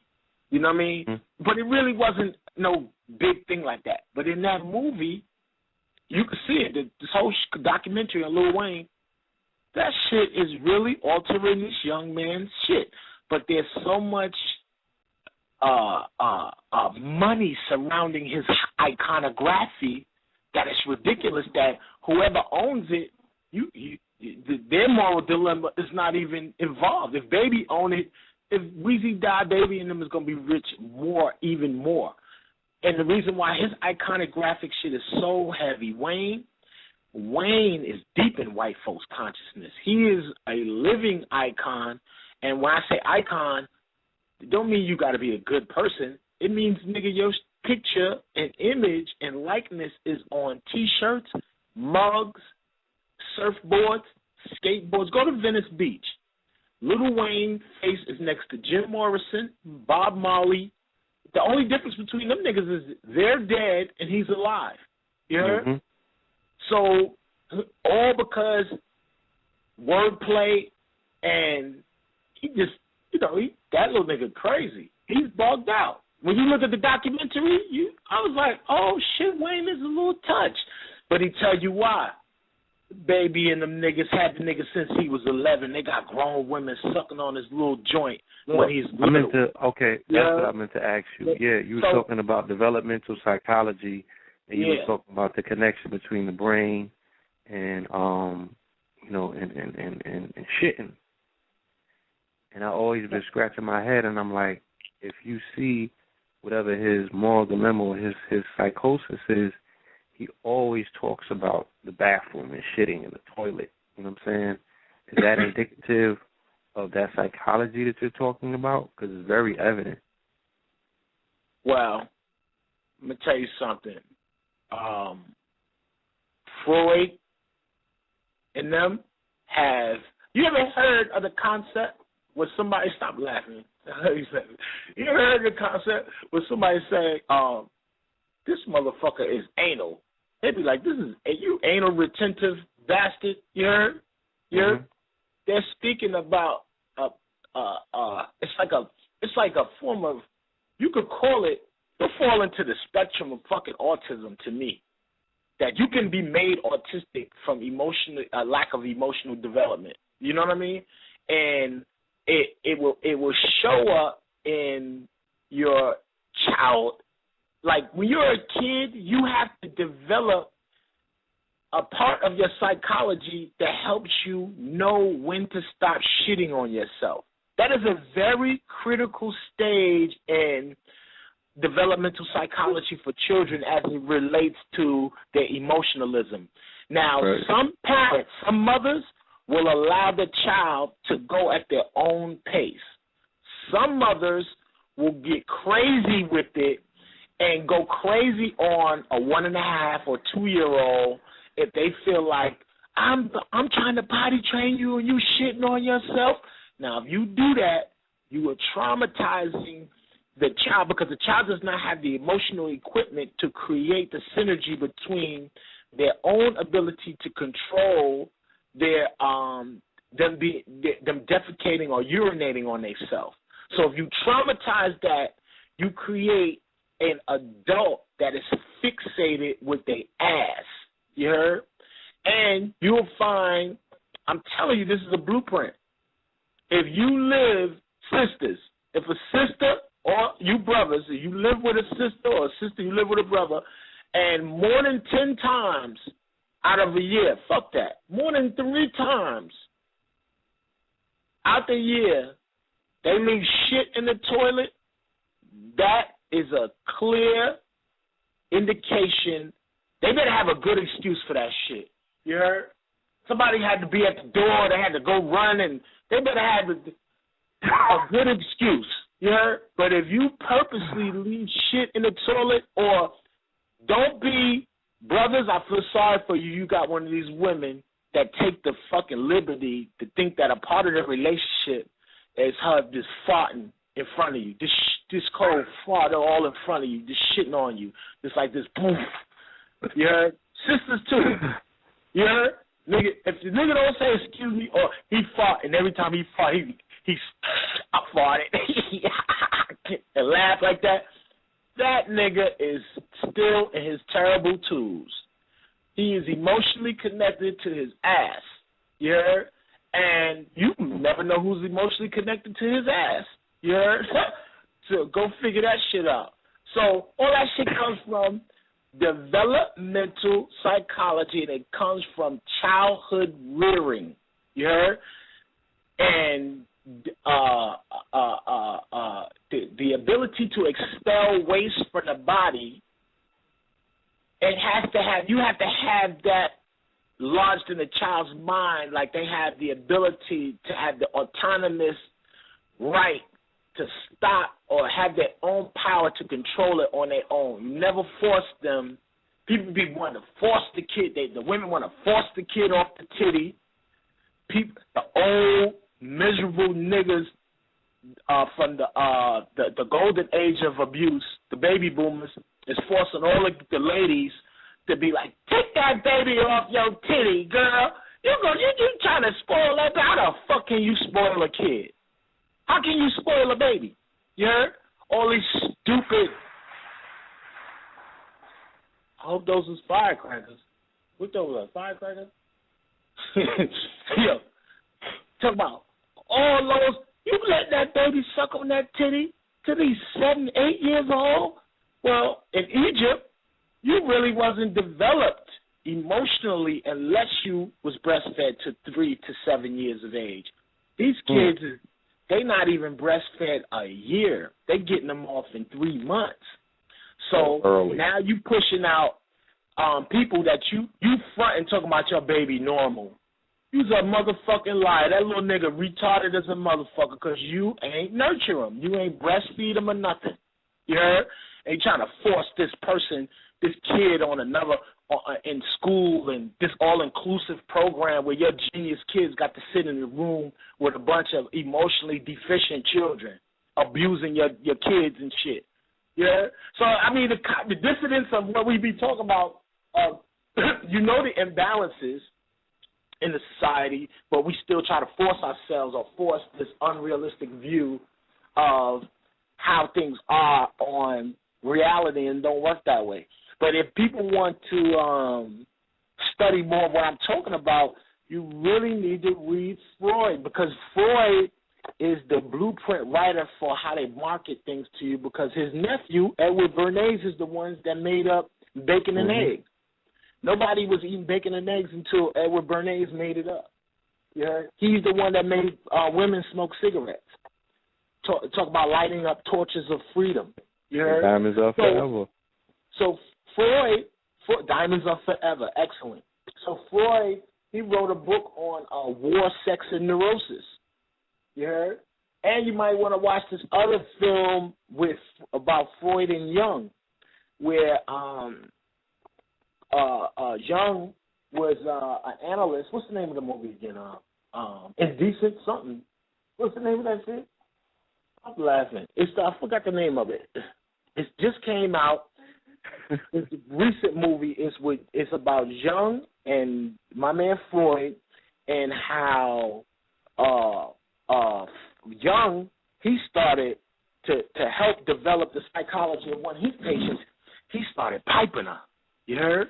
Jung was like, don't fuck them, because if you fuck her, she's gonna transfer. It's gonna be 3 stages of transference where she puts all of her issues on you. You heard? And makes you. So a lot of these relationships, you got to be careful with them shit. You came in as a teacher and you end up fucking the student. Because if you're not trained to walk people through developmental psychology, the sexual nature of the interaction is going to throw off their psychology, and it's going to become something else. You heard? It's going to become something else. So the book is called Sex, War, and Neurosis. There's a bunch of essays about that. So whether, you got some people that are proponents of Freud, some people say none of his stuff is really relevant. I don't know about it. I don't think it's real. Nonetheless, it's used to create the penis on the camel cigarette man face. His face is a set of nuts, you heard, and a penis, you heard. All of the shit that they. If you look at any parent, watch the cartoons that your kids is watching, and you will be surprised with symbol literacy. My Little Pony is some sick shit. You ever watch My Little Pony? Brother, when I went down to Georgia to go see the baby, they got my baby in this fucking My Little Pony Matrix, my nigga. I watched My Little Pony. That shit made me feel uncomfortable. It's really some sick shit to me. It's erotic. All of the little ponies got tattoos on their ass like birthmarks. You heard? Wow. And it's a bunch of little horses with their ass out. That's all it is. When you putting human qualities to an animal, but the animal don't have the human quality of clothing, and accentuate the hind parts of the animal, you sexualizing the people who are watching it. And then you watch the show, and it's like some crazy dramatic shit happens to whoever is the protagonist of the particular episode. And then one part of the sequences is they always go get and run inside some hole that looks like a vaginal orifice, and it's usually a mountain or around a tree or inside of a tree. You heard? And like it's just a weird those are motifs for that. Listen, it's mad motifs. Like when we looked at Voltron when we was little, Voltron ended the same way every time. The nigga Voltron cut the other robot or beast in half about 2 or 3 times, and it was the end of the show. You heard? Your phone skipping. Okay, and that was just the end of the show. That's just how it goes. It always did them like, yeah. Yeah, but watch that.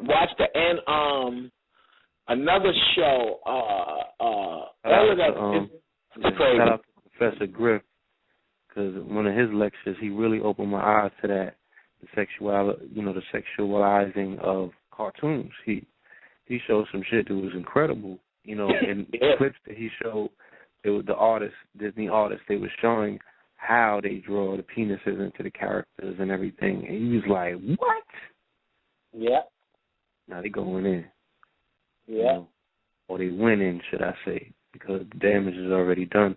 So I can only imagine what they're doing now with 3D and all of that crazy shit. I mean, they just, they're giving them SpongeBob and they're giving them, homosexual characters just straight up. You know what I'm saying? It's not even, they're not even cloaking that. So imagine what they're cloaking. Okay. So iconography and how you perceive symbols are related. You vacillate, or your all of that family. It's absorbing it. Yeah. It's creating templates for it, and those templates get acted out. You know what I'm saying, through developments, through the developmental stages. Especially if they're not contested or rivaled. You know what I'm saying? They become imprinted, and you wonder why. That's right. I mean, I found myself, this little Kim shit is just out of control. You know what I'm saying? You mean? Like, just saying that, seeing, and this is something I could talk to you about because we was there. You know what I'm saying? You was there specifically. You was there a lot more than I was. I was only around that circle when it came times to socialize and we hit in the club or what have you. But we all came up around that, you know what I'm saying? We knew who she was and what have you. Beautiful, pretty little girl, with a lot of issues, you know what I mean? And, on some Michael Jackson shit, trying to fit into a world that would never really accept her only for who she was and not who she might have wanted to be because of her programming, the Marilyn Monroe shit, the Betty Boop shit. I wrote a joint the other day. I said, they could hardly be Barbie or Betty Boop with that ebony suit. You know what I'm saying? Well, I want to say this. Listen, I want to free up the sisters, the young women who've been, we knew all of the other little Kims. We knew where the real little Kim shit really come from. If you could look that up, the real little Kim. They got all her skeeter from female boosters from Bed Stuy. Yeah, that whole little shit is just a conglomerate. It wasn't augmenting their appearance. I'm not talking about. No. I know what you mean. I know what you mean. People augmenting their appearance and all that. But I'm going to tell you this about that. The social and cultural anthropology of augmenting oneself to make the appearance of beauty, it vacillates itself when it goes through the Eurocentric matter. It looks obscure to us. But the art of the geisha, you heard, adorning out there. I mean, Asian women putting their feet in binding where their feet be looking like pig feet when they old ladies. You heard, like culturally, adorning. Even when you go to the continent, when a young lady is menstruating and she's available to be married, they adorn her with a different set of jewelry and to be speaking and say that she's available to the culture. In America, one of the major tools of how they developmentally develop men's psychology is they do so through sexual iconography. Yeah? If it wasn't, Marilyn Monroe was a very significant iconic figure for them to pull off the presidential and that great momentous assassination. You heard? Because had he not had sexual liaison with Marilyn Monroe, the impact emotionally on the killing of the king ceremony to the populace would have been different. It could have started a social revolution, but he had to have a part of him that was besmirched. Okay, he was fucking Marilyn Monroe and his brother. They was going back and forth with her outside of their marriages, and they killed both them niggas. You know? Right. So my shit is this.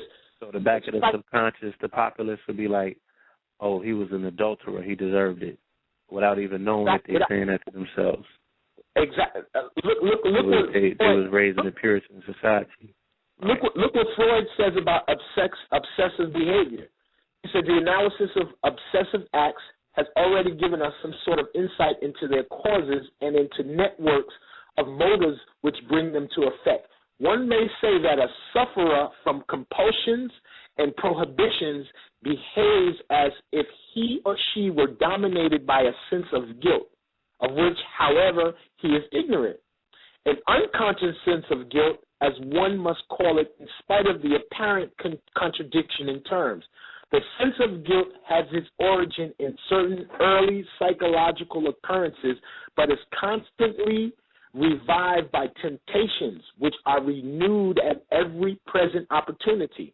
It gives rise, moreover, to a state of anxious expectation or anticipation of misfortune, which through the idea of punishment is linked with the inner perception of temptation. Yeah? So it's so interesting that these blueprints for the clear, coherent blueprints for cause words, and that's a very powerful word, guilt. Yeah? You were first introduced to guilt as a child. One of my earliest introductions to the idea of guilt was when my mother and her, I guess she was trying to do the best she could, but she used to tell me shit like, Allah can see you. When I'm not there, Allah sees you. And Allah is going to tell me what the fuck you was doing. You heard? So this shit would have me in the matrix. When you little, you'd be like, oh shit, Allah sent me. Allah sent that shit. Damn. I'm fucked up. There's a punishment coming. There's a rat. Oh, man, Allah seen it? Oh, Allah. And then when I figured out, I was a grown-ass man when I came to the understanding. I said my mama was lying like a motherfucker. Ain't no motherfucking Allah can see me. You heard? Why he ain't see them people about to kill Malcolm and them? Where was Allah and all of them then? I start questioning everything. Because guilt is a very serious energy. You heard? You know, it's a very serious energy that it's connected to ecclesiastic or God complex or context for that.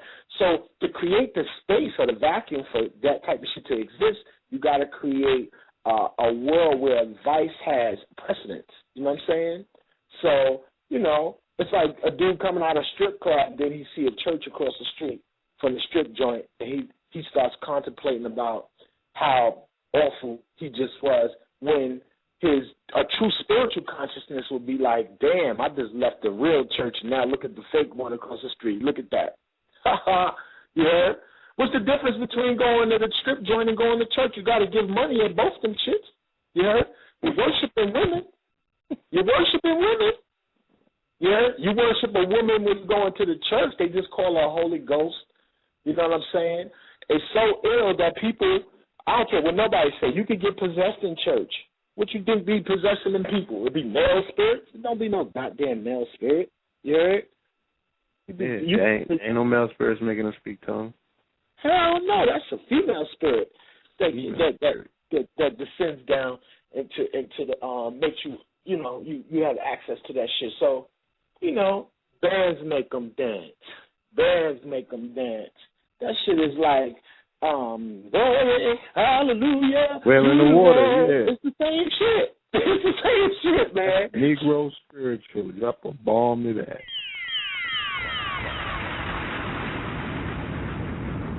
So the sisters who culturally, you got some sisters that got the femininity so on smash that it be niggas complex inability to understand, because we ain't go to school to learn about women, and if you grew up by yourself with just your mama, you know, that might have been an estranged situation because she probably was mad at men and shit and trying to inundate you with that bullshit. So, you know, when you got sisters that are feminine and beautiful, niggas' minds that have not been developed to understand where that shit come from, you be thinking she's a hoe. You be like, man, she like me. You know that fake shit like, oh, I know she like me, nigga. She looked me dead in my eyes. Yo, when I seen, what's her name, Broomhilda, and my wife be laughing at me, she be killing me.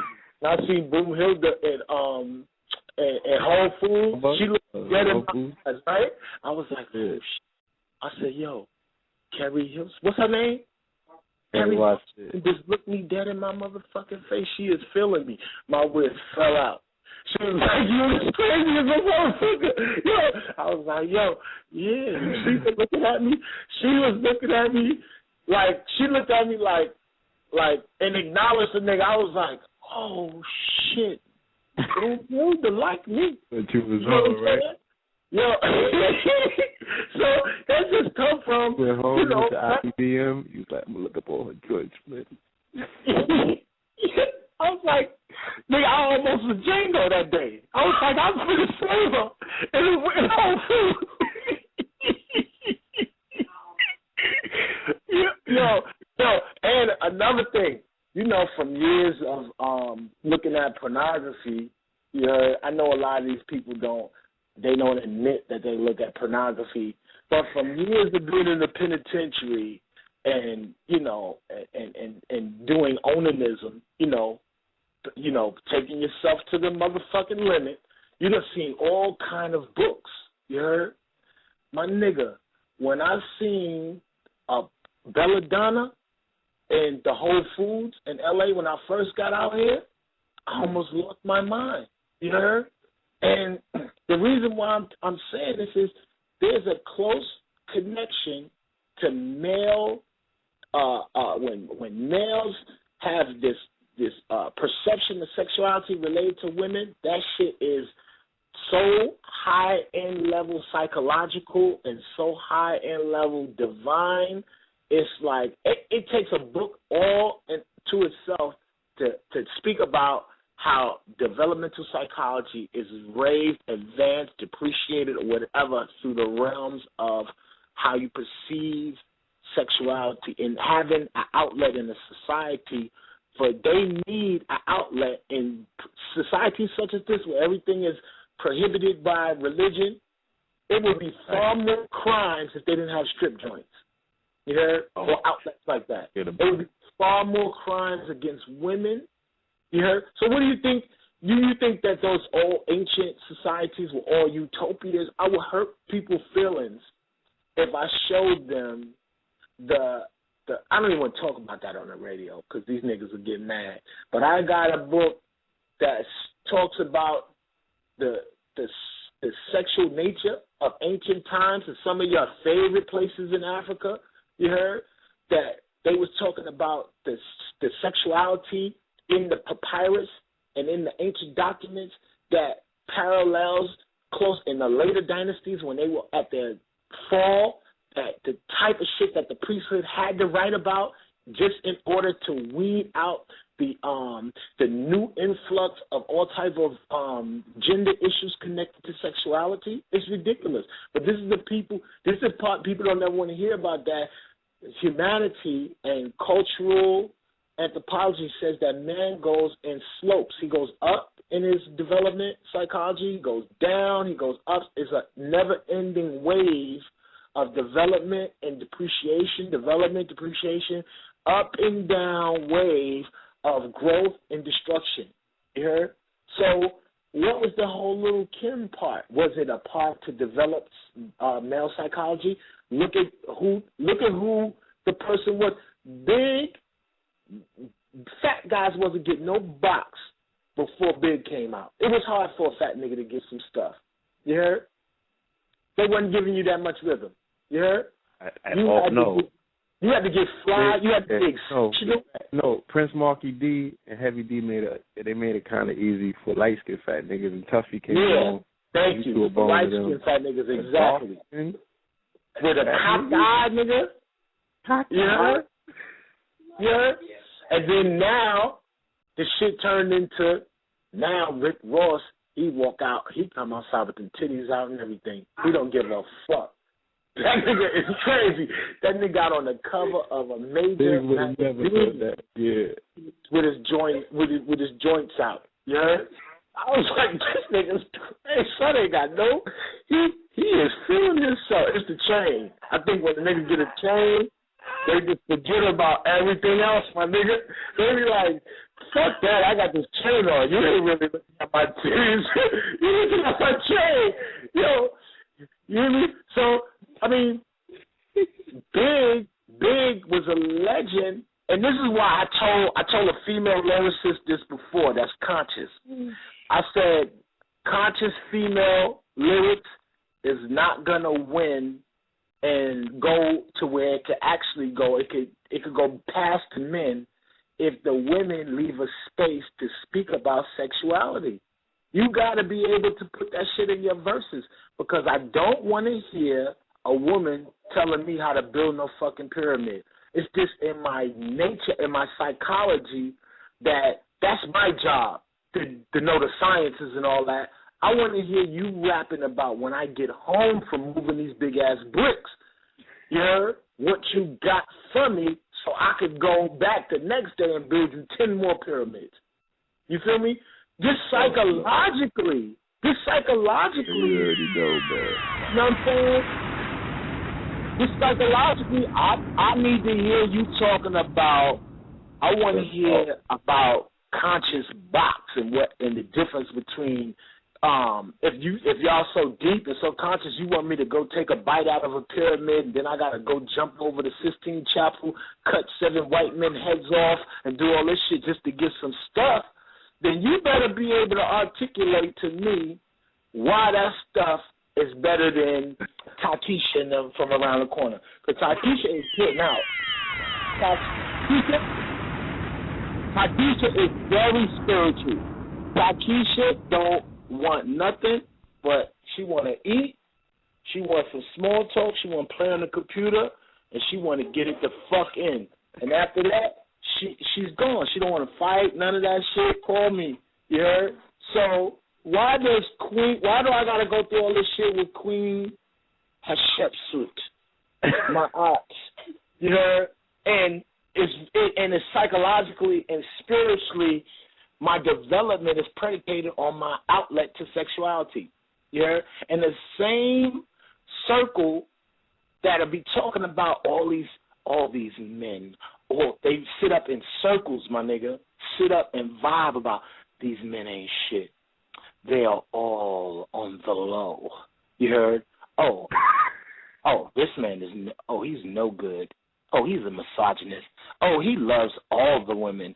Oh, Rashid, he tried to talk to me too. Oh, he talks to me too. Oh, he talks to me too. Oh, he talks to me too. Oh, he tried to talk to me too. Oh, Rashid tried to get on me too. You know what I'm saying? Oh, Rashid tried to get on me too. I don't know no other way to communicate. That's why I be like, yo, I don't know no other way to communicate. What the hell is these other niggas talking to you about if y'all ain't trying to get no money, or he's trying to sell you a DVD or something? What could y'all talk about? What is y'all talking about? What are y'all really vibing on? You heard? If you're not trying to help develop my psychology, and I'm not trying to help you develop your psychology, we are doing the illest shit in the world, wasting time. So the best thing to do is not to do nothing at all. I'll talk to you later. I'm about to go talk to Takisha. Right. And Shakina is a legend. Shakina, and the whole purpose of the Bible is talking about God having sex. You heard? The whole Bible. That's what it's talking about. The Muslim is making 7 circumnavigations around the vagina. represented as a fox. And then the black stone is sitting in an encasement that looks like a female clitoris, and everybody got to go kiss it. It Yeah? does. And that's al-Islam for you. Yeah? That's what it is. You know what I'm saying? Really? All religion is sexual. And then I did a reading with a client the other day, and the first thing I asked the client is, because they want to talk about manifestation. So by logical deduction, if you are a manifestation of something, you must look at your origin and how you got here. How did you get here?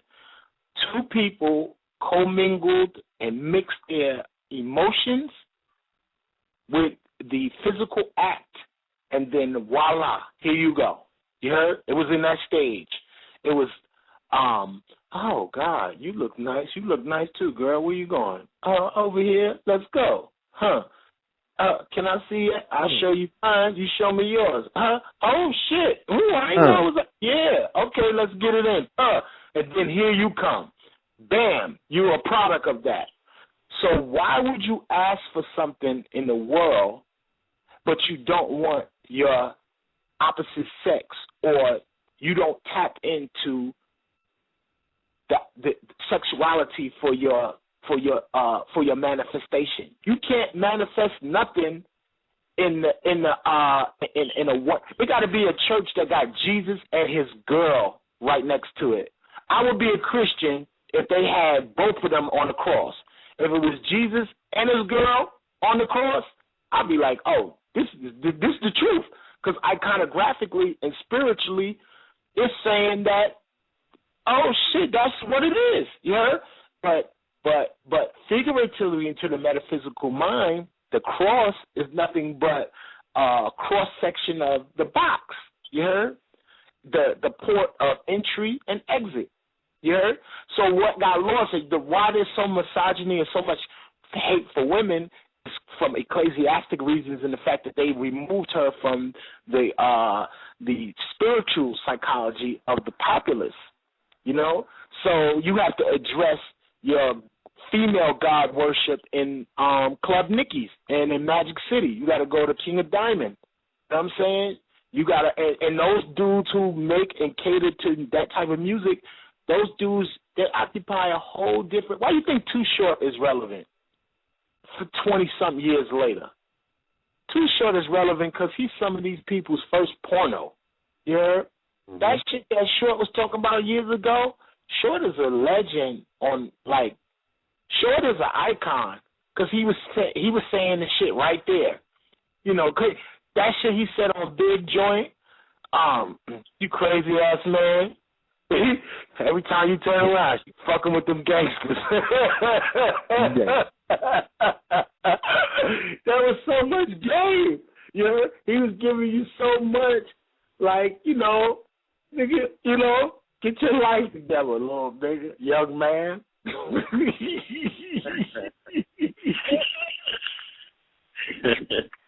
Word up, young man. But this is the type of talk that we don't ever really get, because when we was young, the fucking selfish-ass baby boomers, they didn't have no time to sit down and tell a nigga about the birds and the bees. Yeah, all they did was leave dirty magazines and shit around, you know, and you gotta go to the Arab store and see some titties on the magazine rack behind the thing. You know what I'm saying? You know, so, you know, other cultures, it's lodged inside of the spiritual myth that there's some commingling of spirits that makes manifest the realm of manifestation. Single men and women are not fast manifestors. You can't manifest faster than somebody that has a partner. You heard? I don't give a fuck what you think. Just because you got a job don't make you a manifestor either, you single, angry motherfucker, you know? You know, just because you got a salary and you sacrifice having the latitude or the space to have an accommodating partner, it don't mean you're a manifestor, because you're still angry. Manifestation is the evidence of you having a counterpart. You know what I'm saying? You have an counterpart, for real. And I'm telling you, and that not only means just the person you with. I'm talking about the person you emotionally connected with. Because people have long distance relationships. People have people they love, and they be hitting them on the jack. Small talk and talking. Somebody whose mind and heart and spirit, they don't have to be right there with you, but there's a connection. So even you will manifest faster than somebody that's trying to cut their nose off to spite their face. Talk about, I'm by myself. I don't need nothing, nobody. Nah, you bugging. You better get some. You better pay for it. You better buy some or something if you want to get some shit popping in your life. You heard? And people are afraid to talk to that. They're afraid to talk to that because sexuality is a touchy issue in the black community because a lot of them baby boomers was victims of rape. A lot of the baby boomers was victims of rape. They was victims of ancestral rape. They was victims of all type of abuses. So many of them thought that they was protecting their children by stifling the dialogue about sexuality. You know what I'm saying? And then you come to find out if you don't open up the area for you to talk about this to your young people, to children, they will have this conversation autonomously and by themselves in the staircase. You heard? And your progeny, your great grandchildren or your grandkids are being conceived in parks and fucking motels and hotels on roofs in Pebble Beach, you heard? Because you didn't have the dialogue with them about that. And in particular, men who have daughters, you could save an entire nation of people suffering if you create the emotional environment where you create an emotional connection with your daughter. Because if you create an emotional connection with your daughter, I don't care if you live with her or you don't live with her, your baby knows that you love her. That will go a long way as opposed to her growing up in a world where it's easy to maintain a relationship when you're abusive to a person. And if you lose the person is not going to go to a better relationship. They're going to template the relationship to the same type of person. You heard? So the bridge that the easiest bridge to create emotionally from one person to another is the bridge of fear. You heard? And hatred and hurt and pain.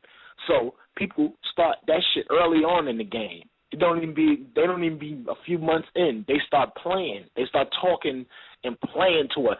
Girl, let me ever catch you out there talking to them little niggas at the corner store, I'm going to kill you. You start telling the girl you're going to kill her. You heard? You start saying crazy shit. It's weird. You know what I'm saying? It's weird. So what happens is you become an abuser in the situation, and all of a sudden, now that you're not with them no more, now they're with another abuser. And then after that, they're with another abuser. Then next thing you know, they're 40-some years old. Lord forbid, they got, they 5 motherfucking kids, 7 baby daddies. You know what I'm saying? How that shit add up? I don't know. You know what I'm saying? Got 5 kids, but you got 7 baby fathers. That's some crazy shit. Or brothers, you think you slick because you keep getting everybody pregnant. You know what I'm saying? You think that shit is cute. So you got all these fucking progeny and all these kids, you know what I'm saying, and no emotional connection to none of them. So now you're engendering into people a form of contempt that they don't got you as an outlet to get their shit off with you, so they're going to get the shit off in a relationship with other people. You know what I'm saying? And if you're not embraced or accepted on any level in your developmental psychology, what's the first place that people focus on is they feel as though they are not enough in all of the areas where their ego is centered. So if their ego is centered in sexuality and a woman or a man feels like they're not enough, you know what they'll do? they will inflict a subconscious abuse on themselves to make themselves not attractive, you heard? So that they won't be forced to cope with that negative experience that was engendered into them initially by not being loved and accepted, you heard? So, they should call religion psychology. And they should call religion shouldn't even be called religion no more. It should just be called psychology. You heard? That's why, But whoever's still up listening to us right now, God bless you. You're a legend. Because we are talking about some relevant things. And I hope I said things that are valuable and that people could take away from it and feel better about themselves and not feel negatively. If I say anything negative, it comes from my own character. But if I say something positive and it affects you significantly, that's just the Creator operating through words and through me. You know what I'm saying? But, we all have our limitations. Some people don't understand good intentions. And sometimes, it is what it is. But I'm telling you some shit they was been supposed to tell your little ass. They was supposed to tell you that shit when you was little. You know what I'm saying? Especially my brothers, and everybody talk about homosexuality is a big issue in the black community. What's more important than homosexuality is the heterosexuals who are having homosexuals. You heard? So you talking about the post-event. You talking about what happened as a result of all of the crazy shit before that. So if homosexuality is atrocious, then what the fuck is the method of heterosexuality that's being employed to create them? Yeah? Because if it's nature says that if I don't want myself, if I don't want to be here, that I'm going to undermine whatever comes out of this genus. So if parents, heterosexuals, are having children who are blatantly confronted with the gender issues at young ages and clearly do not want to be the gender that they were given at birth, then that's not on the child. That's on the parent. Yeah? That's on the parent.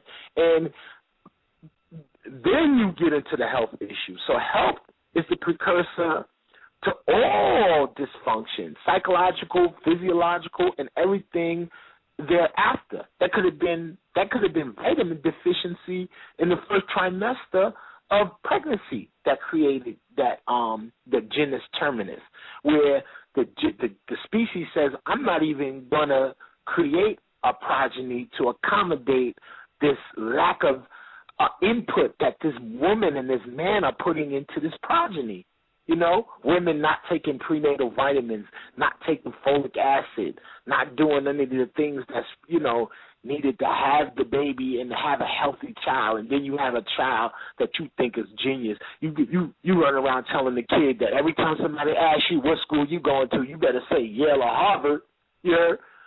Nigga, you ain't no dysfunctional little niggas in Yale or Harvard. They got their ass whooped, raised on fucking cheese puffs in no Ivy League situation. Stop fooling yourself. You heard? You know what I mean?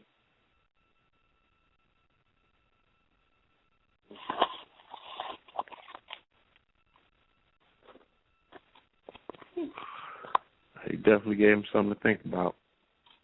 Oh, hell yeah. The full course. Hell yeah. Well, wait till they get this Write Your Own Bible. In development. Listen, Write Your Own Bible is the illest DVD. Ain't nobody going to want to see these niggas sitting up and talking no more. You heard? And they better have the editing game up to par. They better stop gossiping and hating on us and get some of this game, son. You heard? We got that Final Cut popping. We looking good. On the media side, oh, my God. Yo, I'm talking about, brother. This is all my stuff from now on is movie level. I'm not doing no more. I'm just standing up talking, so you can see, count the creases in my shirt and talk about, oh, he gaining weight. Oh, he lost some weight. You motherfucker, you ain't even hear what I said. Yeah? You didn't even hear what I said. Darian, look at his cheeks. Yeah. Oh, he gaining weight. Good. Damn, you couldn't get a haircut? You ain't hear none of what I said. You talking about my haircut. Okay. And I thought I could get through that. I thought I could go through that and be like, nah, I'm going to be the roguish teacher. I'm going to dress like this and do this. And I'm like, nah, nigga, you will not get no bread unless you got a dashiki on or a white Oxford or a suit. You got to wear a suit or a dashiki to get some money with these niggas. Don't think you can look. They hit you with the mad intervening text messages. Yo, God, yo, peace, God, yo, for real, God, yo, is everything okay, God? Yo, your lecture, you didn't have a seatbelt, God. I'm just saying, God. Yeah. We praying for you over here in Idaho. Yeah. You're like, damn. Shit is real in the film. Wow. For real, y'all. But Sister Kafuya hit me on Facebook and said that she is listening on the show. I want to read what she wrote verbatim. She said, AA is balance. Wow. I'm like, wow. When you were talking about, the brothers with the 7 baby mamas as well as the sisters, she was saying that, the being that you added, you brought both of them in, that was showing a lot of balance. She says, I am with him. I respect him. At times I do not overstand. However, I so respect them and tell him to get his shape up. His ex like that. I was just like, but she said all of that, though. She did say all of that. So, shout out to Sister Kafunya. Shout out to everybody who needed that information that the brother just dropped because, it's real in the field out here, man. And sometimes brothers and sisters can't articulate, to each other what's going on and what's the dangers that some of these relationships, have due to, the individuals that participate in these relationships due to the core issues and a lot of stuff that's going on in people's development, what I'm saying, whether conscious or unconscious, whether it's Shaquita or let me tell you something. My development and my maturity, thank you to Sister Kafunya, for that offering, but she firsthand witnessed and me and her was out here in California enjoying the spirituality in the community out here. But my maturity, it comes as a result of me finally like having a sister that understands that I am bugged the fuck out. You heard? Yeah. But understands, but sees and creates the atmosphere for the genius and the creativity. I have got more work done in my entire life with this woman than I ever have in my life because I don't have that bullshit pressure, that emotional baggage. I got to carry your fucking emotional bullshit because somebody shitted on you in your life or somebody close to you was supposed to be there for you, so now you transfer it on me. I don't get no arguments. Me and my Wiz don't fight or nothing. She's fucking beautiful, phenomenal, yo. And I never had this experience. And she's not no fucking square. She is street. We go somewhere, she don't have to, she's not trying to drop into people's conversations. She ain't looking motherfuckers all square in the face, and I ain't got to give her no etiquette about none of that shit. You heard? You ain't got to ask her to cook. You ain't got to do none of that shit. And genius men and brothers who have something good to offer, you got to take your fucking self off the sale rack, nigga, and put yourself on the retail rack. Because the sale rack, only the bums want you when you're on the sale rack, my nigga. Yeah, and you don't want to be locked down with a bum. And a bum mean not just somebody with money. I'm talking about with that emotional shit. Bums carry around their belongings. Bums carry around their belongings. Their belongings be in motherfucking It'd be a bunch of bags and shit they carrying around. You heard? And you see it with the emotions. I don't care how bad and beautiful. Yo, some of the prettiest women in the world, my nigga, I'm talking about gorgeous as fucking head cases. You heard? Some of the sisters, you know this too. Some of these niggas, you know your ideal nigga. Y'all love them fake-ass working out, six-pack niggas with the dreads and the essential oil ass niggas.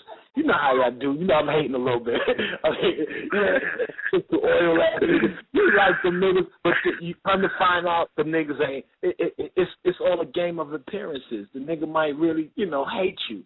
On the low. So I'm like this.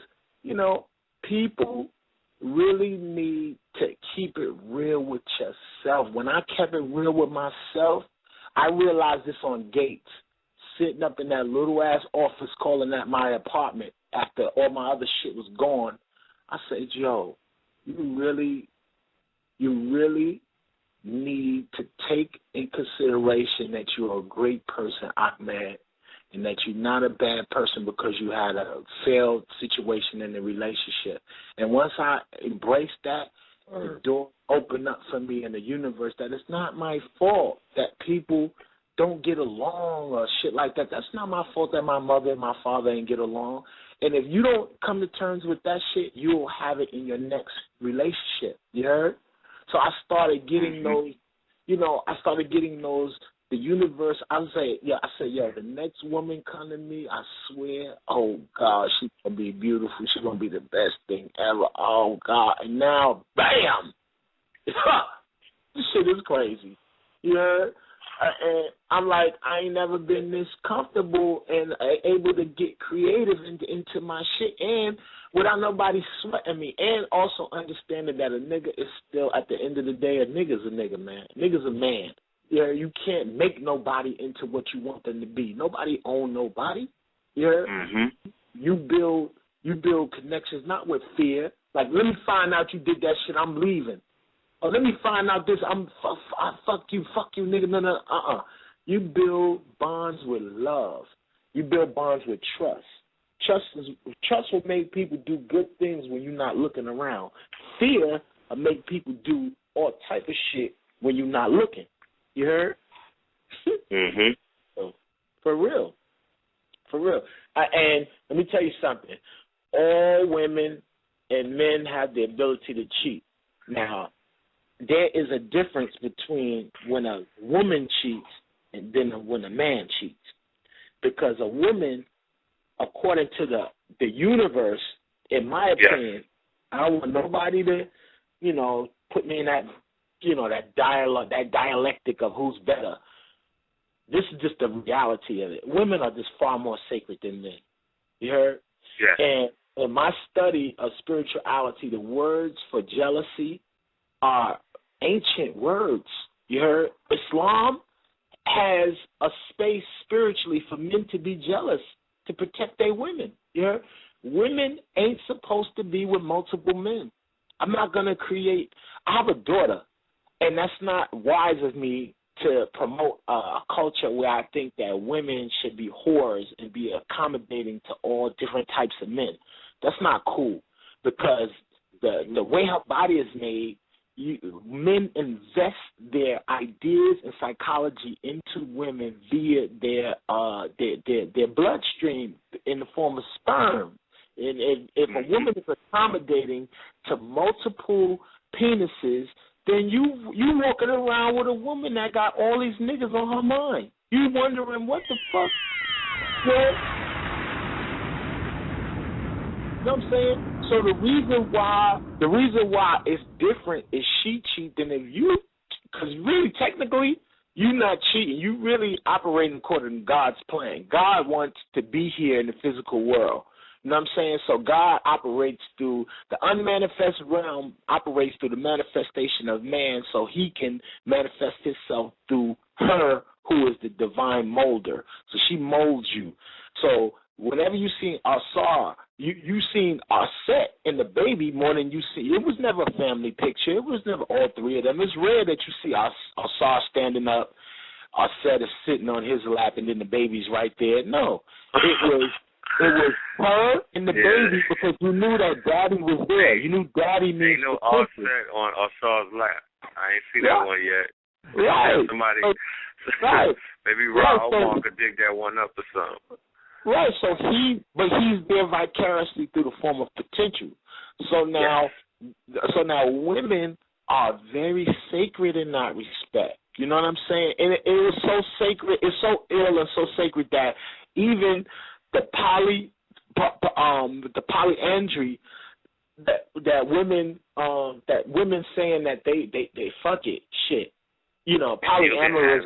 No, they're saying you could do it. We did it too. Well, you know what? You did do it, sisters, but you did it with men that all had the same genetic dialogue inside of their DNA. They were all related. They were brothers or cousins, and they did it as a protectorate. All 3 or 4, 2 brothers would have the same woman. Those was the only instances where polyandry was allowed, because it would destroy the women. And one of the indicators that you could tell of women that's accommodating to mad different male energy is they be having bad skin.